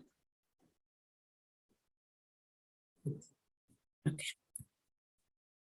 So we are both thinking beings and feeling beings. Make decisions by thinking twice and planning it out and learning from the experience from before. But when we have to put it into action, go with full feelings, positive feelings. This is where we will have loads of energy and zest for life. Many a times it's the reverse that happens. Yeah. We say yes. And then I am committed, but how will I be able to do all of this? Now I have a deadline coming up at work. So even if you have done that, it happens. It won't change overnight. Even if you have decided through an emotional way, still put the right feelings. And then when it becomes tough, we have to go through that experience. Then only we will learn. Then we will be able to think twice. But when we think twice, don't go into all the things why I cannot say yes for all the service activities. This is another thing that happens. Rather than that, oftentimes people say your instinct is always right. And not instinct, intuition. Intuitions are always right. Intuition is an emotion, right? It won't come under emotion. It won't come under a feeling. I don't have a word for it, but I will talk about intuition with a slide when I talk about wise mind. Okay. It's higher than intelligence. Yeah, it is higher. It's combined both. It's a cosmic radio frequency connection. We'll see. Yeah. We will talk about that. Remind me about the cosmic energy, how I interpret. Okay. And then for ourselves, because we cannot see cosmic energies, because we can probably feel it, and still how to make use of the things what you're saying in a scientific manner. I'll come to that. The slide, I get to the mind slide, I think. So irrespective of whether we have made a decision now, thinking deeply, analytically, logically or not, whatever you're acting upon, put the right feelings, do it in a positive way. This is where it will help. This is where we will learn. Maybe I can break this a little bit and then talk about, tell you a story that will help. Because whether whichever way we decide or not, we want to keep up our word, right? So we will, especially it's all about during volunteering, whether it is here at ashram or at work, not just at ashram, even at work, we will say yes, and then for something, and then we regret it later. So it doesn't matter where, how to deal with this. Maybe through this story. I'm sure you would have heard the story even in management workshops. In fact, Peter Drucker is the one who has popularized this story, but I will change it a little bit, modify, and then talk about the 3 stone cutters. Do I see a recognition on the face about the story? Some of you might have heard, but anyway, I will tell you the story. It's a tiny village, remote village, hardly anything in that village, and a lot of construction work is going on. And a stranger from the next village comes and then looks at all the construction, and it looks at the first stone cutter and asks, "What are you doing?" Then he says, don't you see I'm cutting stones? Said, okay, fine, do that. And then he moves to the next stone cutter. And he says, what are you doing, sir? And then he says, oh, I have a family at home with wife and 2 kids and my parents. I have to feed the family. And this is the only job I know. But I like this. So I'm doing this so that I can take care of the family. Said, okay, very good. And then he goes to the 3rd stone cutter and asks the same question. What are you doing? And this 3rd stone cutter says, oh, you know what? In this remote village, somebody is building a temple. Once a temple comes about, there will be so much activity. There's going to be fruit vendors, flower vendors, and different people from different villages will come, and this village is going to turn into a beautiful village. Now it is so remote. And I am part of building that temple, is the 3rd stone cutter says. Look at it. Look at this. Same question. 3 different answers. And all the 3 answers are correct. No answer is wrong. And it's not that the 3rd stone cutter got more pay than the other 2. All the 3 stone cutters got the same pay. Yet 3 different answers, and we know what it is. It's the same work. How we are looking at the work is what makes it different. Yes, we might have decided or take a decision based on our emotions, but we will end up doing the work, right? But we'll be thinking, oh my goodness, I should not have. Why did I say this? Why did I volunteer myself for this project? Nobody else did. I'm caught up between these 2 teams at work. All of this will go on, but we will end up doing the work. Does it make sense? Just use some logic. And it's not just at work, even at home, the same thing happens. We will end up doing the work, but thinking in a negative manner after doing the work does not make sense. Logic does not hold good at all. So even if you have made decisions based on your feelings and you have done the work, at least might as well enjoy. That is the first step. But the next time onwards, irrespective of that, if we keep putting the right feelings to it, we will learn to think before we decide. So that is when it becomes empowering. Not to think to get out of that accountability and responsibility. That is what we do. A lot of emotional people, with emotional reasoning, we will come up with all different ways why we cannot do that. Instead of that, go through the analysis, take up. We have to sometime in a very good way push ourselves to know our ability and to feel good about the ability. But if we have the right feelings, we might push ourselves physically. It might be physically tiring, but our feelings will be so high, our mind will be so high. That is what will give us that strength. And that is what will empower us. If we are in that comfort zone, and not be able to push ourselves to do certain things, whether at in our career or at ashram or at home, we will never be able to learn it properly. It's all about through actions, through doing, we can learn the most.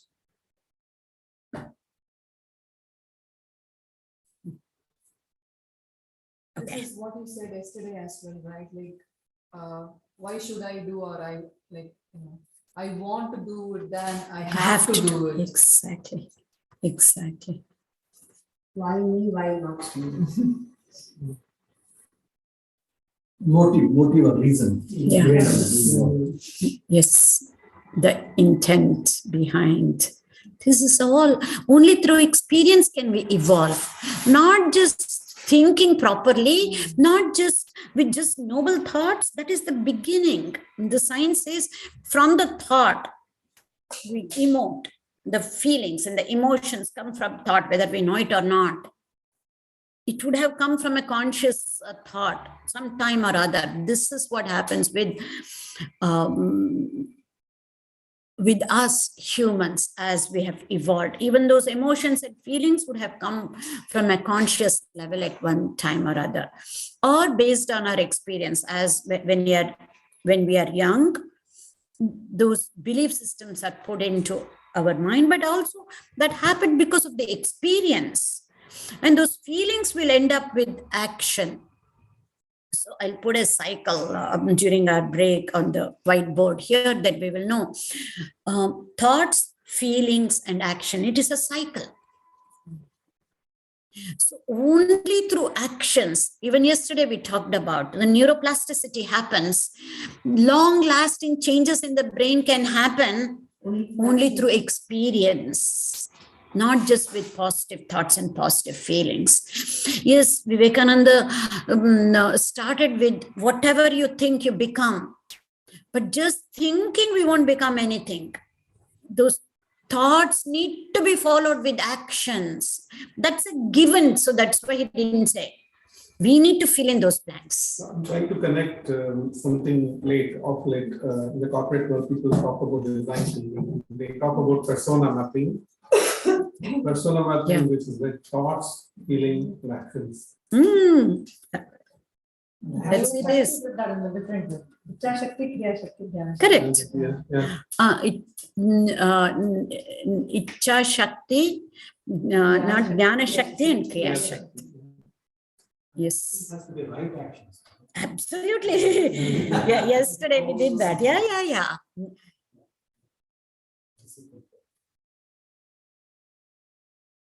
Sometimes non-action is also action. We feel like banging somebody. At times at work it happens, right? But you understand, it has to be the right action. No matter what, irrespective of how we think or we feel, we need to keep doing the right action. Even if we don't think it right, which we usually do, we have not thought about it. At work, we don't like to do certain work, and then we have this negative feelings. Why am I in this team? I can't stand this team lead, but we will still end up doing the work. That is job, but it's the same thing anywhere else. If we keep doing the right thing each time and every time, and then connect the dots with the 3 stone cutters. I've already done it. Why should I feel bad about this? Let me at least enjoy what I did. That is how it will empower us. Otherwise, the work that we do will never empower us. We will do the right thing, but we feel the wrong thing.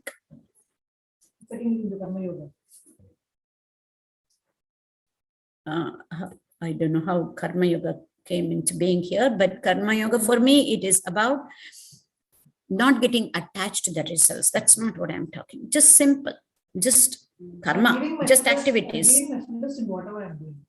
It is also. Yeah. But here, what I'm saying is we would have done it already. But we feel negatively about what we were either forced to do, I didn't want to do, I don't have the mind to do, but we would have done it. Right? And if we just use logic there, that is enough.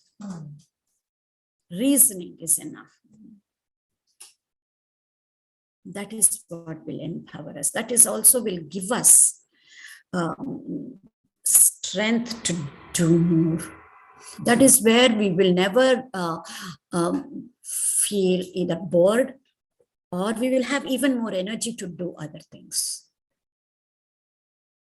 only at the mind level when we have negative feelings, either stressed out or we don't want to do, but we cannot say no, we end up doing. That is what makes us tired by the time we come back home, and we don't have time for other things at home. Yes. So sometimes, like as you said, it's normal for me. I do stuff which I think I have to do. I don't have a choice. And sometimes it needs to be done, right? As you said, some of the things needs to be done. So there are two aspects. Here's a dilemma that I think it needs to be done, and also whether it's going to be useful for me. Question is, I don't have a choice, I have to do it. By some circumstances. And the second is it really working for me? Right?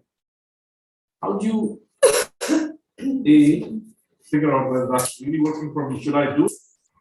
But B, in circumstances, I have to do it, but I still enjoy doing it.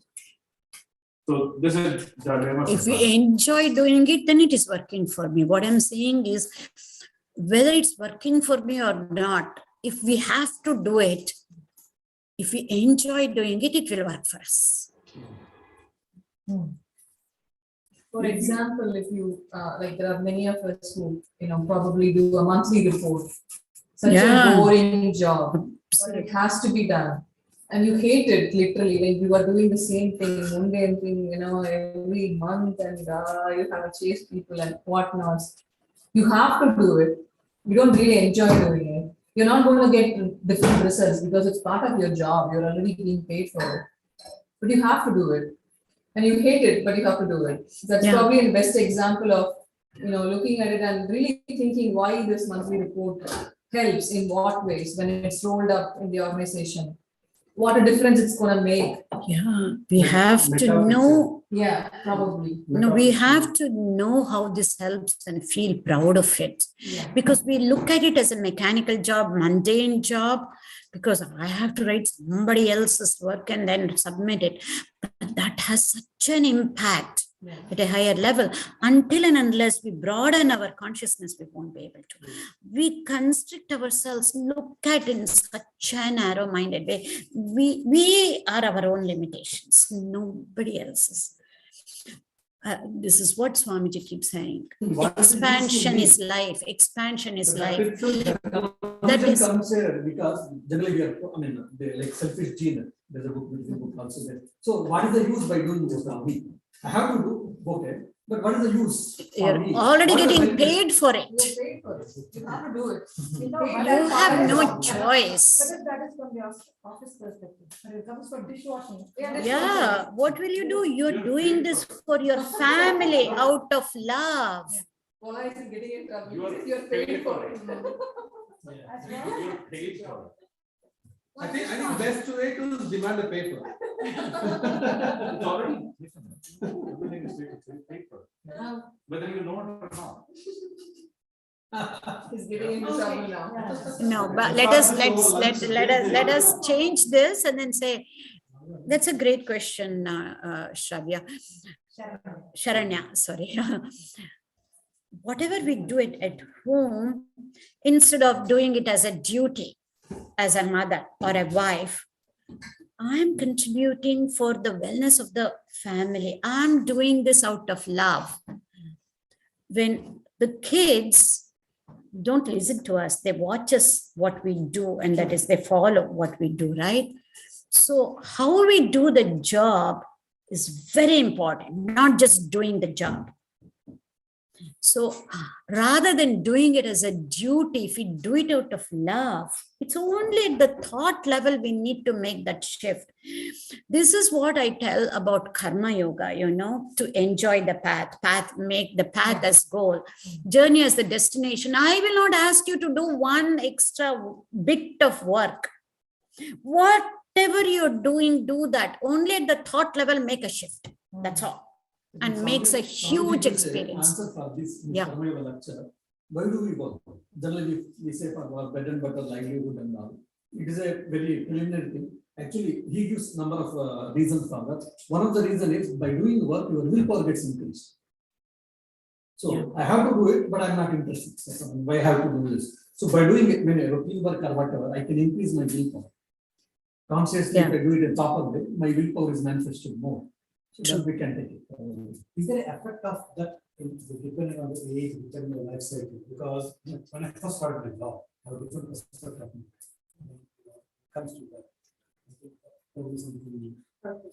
Right, we give that as a reason because we reach a level and then that is enough for us, or else we stagnate, and this is enough if we are to have zest for life. Whatever we do, if we can enjoy what we do, otherwise it isn't worth it. Whatever we are doing, whether it is chores at home or the job that we do, we spend so much time outside the home if we are working.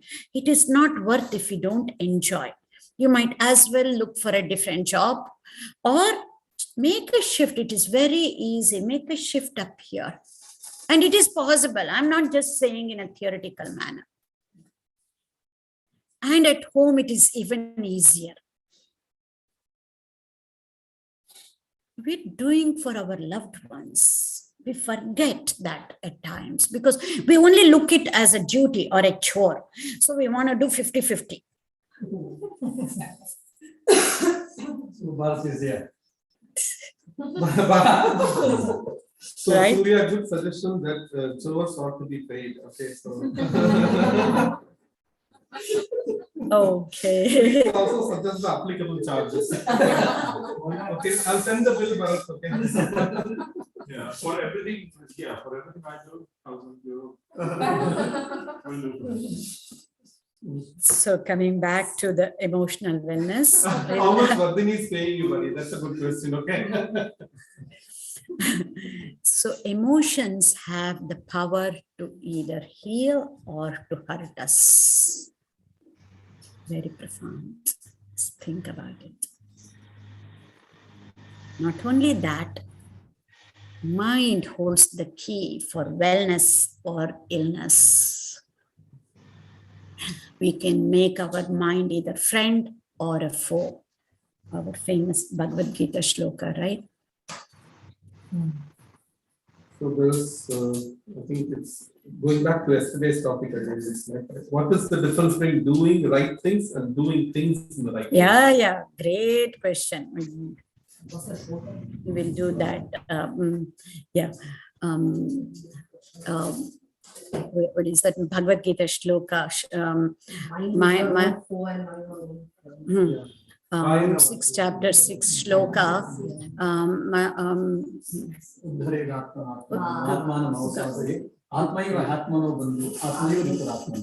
Yeah, and then 6 chapter 6 shloka. Anatmanastu shatrutve vartetatma shatravatu. The first line I will tell you in a second. 6 chapter 6 shloka.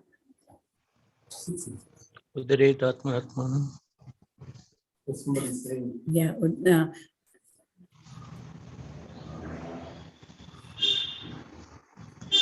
The next Bandhuratmatmanastasya enatmaivatmana jita. Exactly. I think it is Gayatri if I right, and that other one was Dattatri if I can.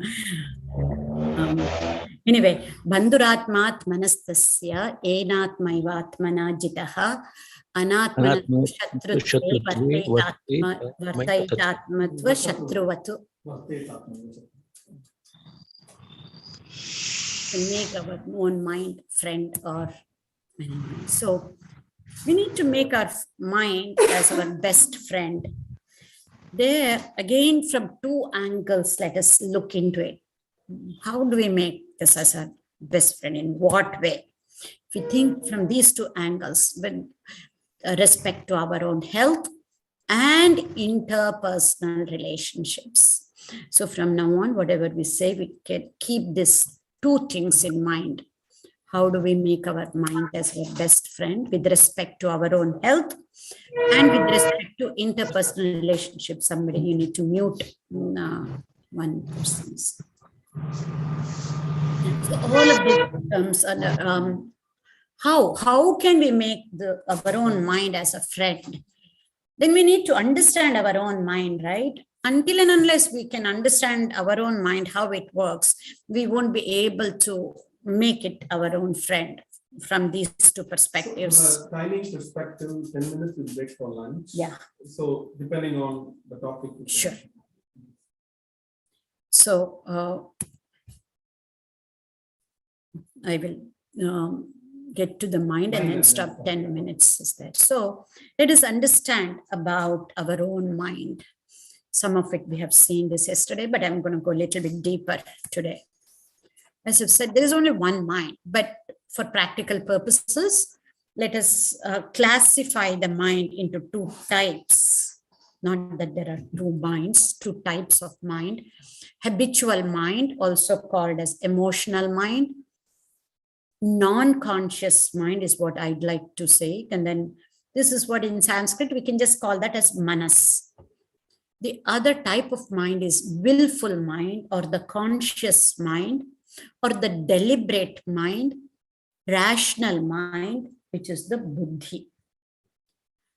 Whenever we are using the manas, it is on the autopilot mode. Most of the times we are on autopilot mode, unless we are learning something new. Even the work that we do, many times it's autopilot. Only at times we learn new things. And the willful mind, rational mind, conscious mind, deliberate mind is the mindful mode. That is when we'll be using our buddhi, mindful mode. And this is what we use: habitual mind when we get depressive thoughts, anxious thoughts, compulsive repetitive thoughts, automatic negative thoughts, ants, or stressful thoughts. All of this come from the habitual mind. Whereas from the willful mind, deliberate mind, conscious mind, rational mind, different powers of conscious mind or different qualities of conscious mind, like the power to choose, that is free will, willpower, self-awareness, discerning power. All of this arise from our willful mind. And this is what we need to be using, the willful mind or the conscious mind, to be able to change ourselves. Anytime we want to change, we need to be using the willful mind. Not just the emotions won't help. Then we'll see where the emotions come from. Now I'm going to correlate this with the structure of the brain, and then it makes more sense. So do we compare the same way? Habitual is conscious. No, habitual is not conscious. Non-conscious. Yeah. Non-conscious. Willful is conscious. Okay. Like this. Okay, got it. Sorry. Yeah. Then in science, mind and brain both are one and the same. No, brain, if I have to give the, how do I say, very crude example. Brain is like the hardware of a computer. Mind is like the software. Even yesterday, somebody asked, I said, well, I forgot to answer that yesterday. Simply put, this is what it is. Because we cannot see the software, but we use the software, we cannot say. On the brain, we manifest through our thoughts. Is that The application runs on the physical. Exactly. Can we also call the habitual mind the hardware and the... No, mind is mind, software. Okay. It's a crude way, comparing. No, my mind, buddhi, all of this is software. Brain, I'm going to show in pictures, it will make sense. Aspect of brain is mind. You can say that, yes. The activity of the brain is mind.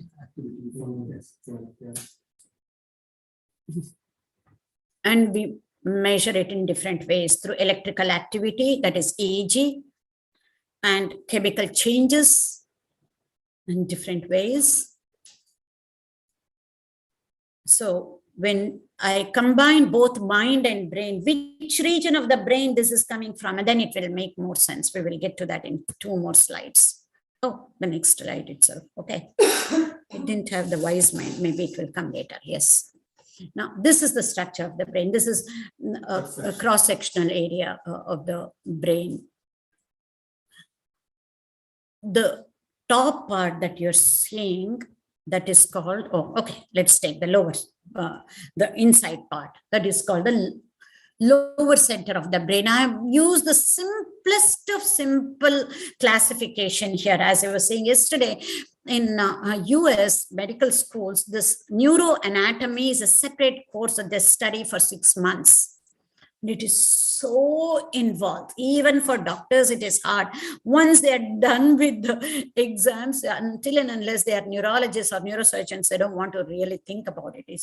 But it's also beautiful. But for all practical purposes, for our sake, if we can just, not even right or left brain, if we can look at this classification, it helps a lot for our implementation purposes. In the region, what you're kind of seeing, all that interior part, I wish I had brought the model of the brain, is the lower center. In other words, think about this. My fist is the lower center. On top of the fist comes up. This is the higher center of the brain, what you're seeing. So this higher center is evolved recently. Whereas this lower center will work the same way in all the animals, not just primates, including the reptiles. So much so, one part of the brain, the lower center of the brain, is called the reptilian brain. Whereas the top part, what we see just beneath the skull, the cortex or the cerebral hemispheres, is this part is what makes us human. In other animals, in other primates, this cerebral cortex is really, really thin, whereas this is very well developed in humans. One part of the lower center of the brain is called reptilian brain because it works the same way as in lizards and snakes. And that is where our ants come from.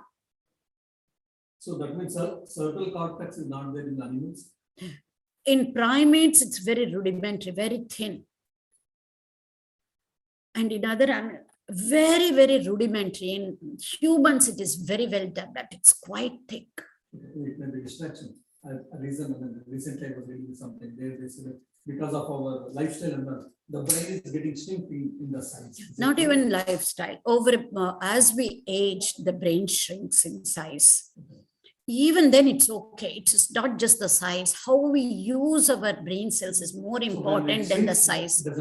It does matter for various different pathological reasons. But any person, if I take scan my brain and compare it to when I was in 20s, my brain would have shrunk right now.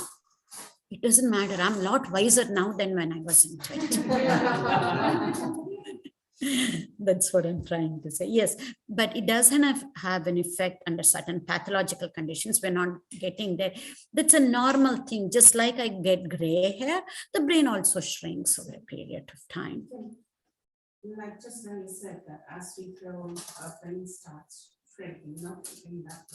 But if person at this age thinks that they will just start learning something new, or not learning, like maybe going for a university course or something.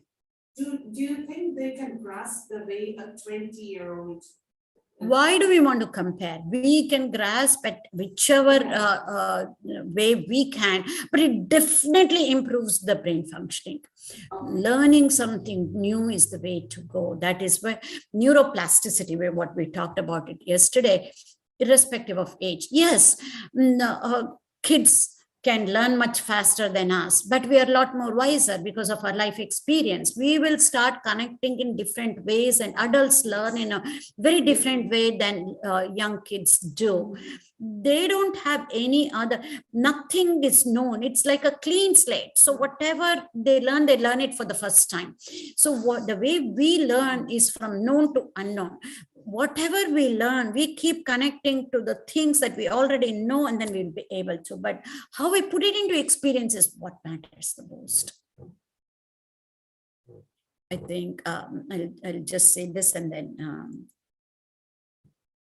I will finish in 2 minutes. So higher center is where the buddhi comes from. And then by using our free will and our willpower and our discerning power and the strong desire to be able to change is what makes us change our manas.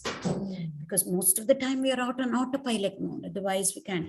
But it shouldn't be desire. Desire should be converted into a goal. Goal means when we have a plan. Desire means, in a scientific way, why I keep saying we have to have desire. Desire is just at the thought level. Just at the thought level is not going to be enough. We need to convert that into action. For action, we need to have a goal, which means we need to have a plan, which means we're using the higher center, which means we're using the buddhi. Then once we put it into action, that is where rewiring happens. Long-lasting changes can happen in the brain from being hardwired to rewire, not just changing our thoughts, not just changing our feelings, by changing our experience. So if I have to combine both mind and brain, this is where it comes. The higher, now you can see that thick part, that's all the part that makes us human, cerebral cortex, cerebral hemispheres. You see all the grooves and whatnot. And that is from where the conscious mind arises, from the higher center of the brain, the buddhi. And manas will come from the lower center of the brain. Manas, the habitual mind, the non-conscious mind. And again, from that non-conscious mind, our stress happens, and automatic negative thoughts, our depressive, anxious, compulsive, and repetitive thoughts. The compulsions, now we know where it is coming from. These are the compulsive thoughts because of our belief system. Until and unless we change the belief system, nothing can happen. If you just work at the thought level, it can. No, it has to start from the top higher, and then we need to. I have not gone deep. I have neurologically, I can explain all of that, but here there was no need. How habits are formed, science of habit formation. So neurological way we go into that, how, but no, because it was not needed, I have not used it. But yes. If you're conscious and if you're with awareness, so depression and stress will be reduced, it can be checked. Not just if you're conscious, consciously we have to make changes. We can be aware of our stress and still be stressful. That is what we usually are. We keep saying we are stressful. Like how but we need to, we have to upgrade our right. Exactly. Just being aware is not going to be enough. You need to be consciously be able to make the changes. That sankalpa we need to make, that conviction we have to make changes. Otherwise, we'll settle for certain things. So that desire has to be there. That has to be converted into goal or an action. So can we say that the willful, keep active always willful mind? No.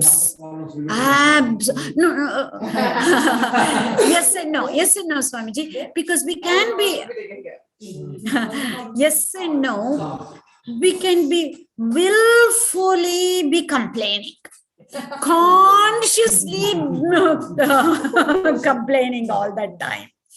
We have to be consciously make a decision to be evolving every moment.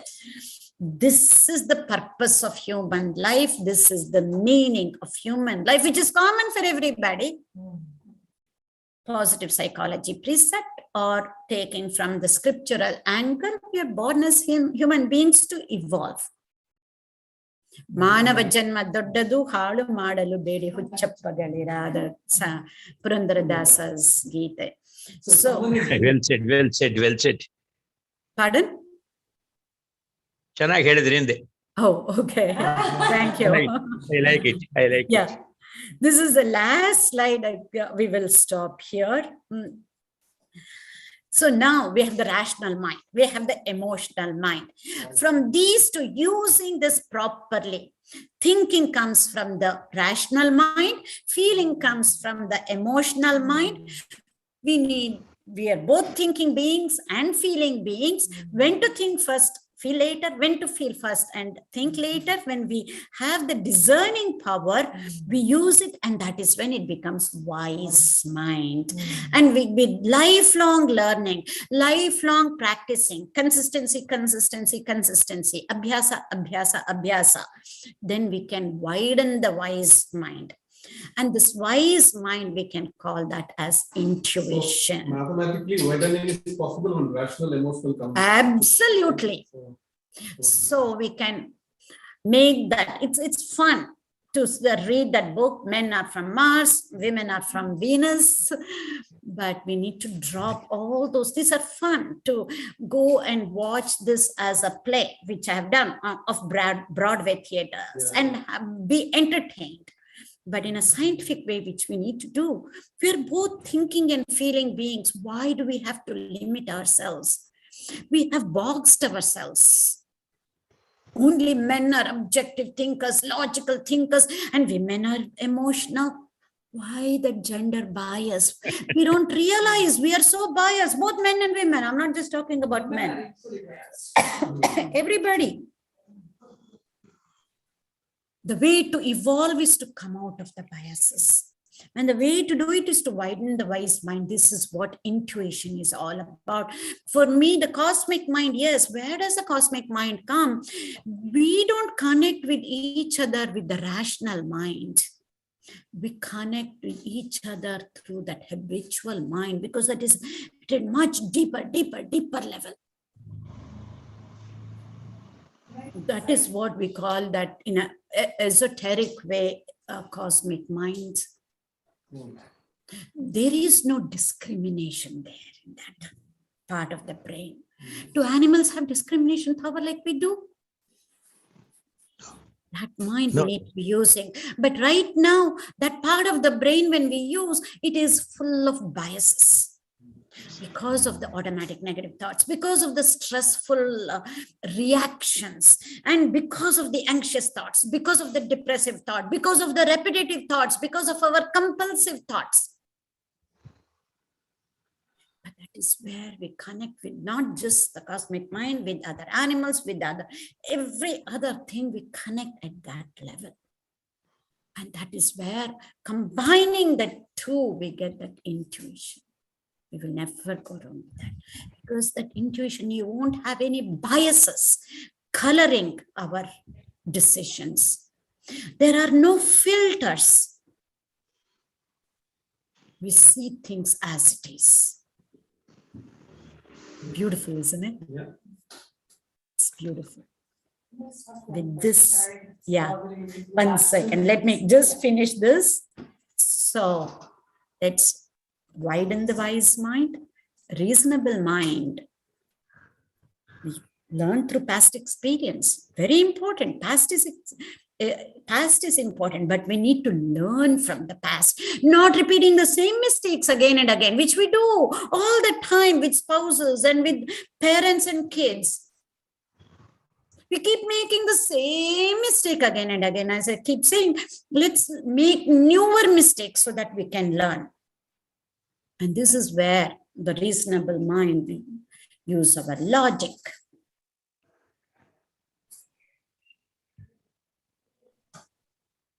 Rationally, objectively we use. And the emotional mind, feelings, and all different types of feelings. And when you use the wise mind, I feel this, and I know this, and I will do this. If I have to put it simply. I think with this, we will take a break. Yeah. Sorry, we went over a few minutes, but this is a good time because we were on a roll.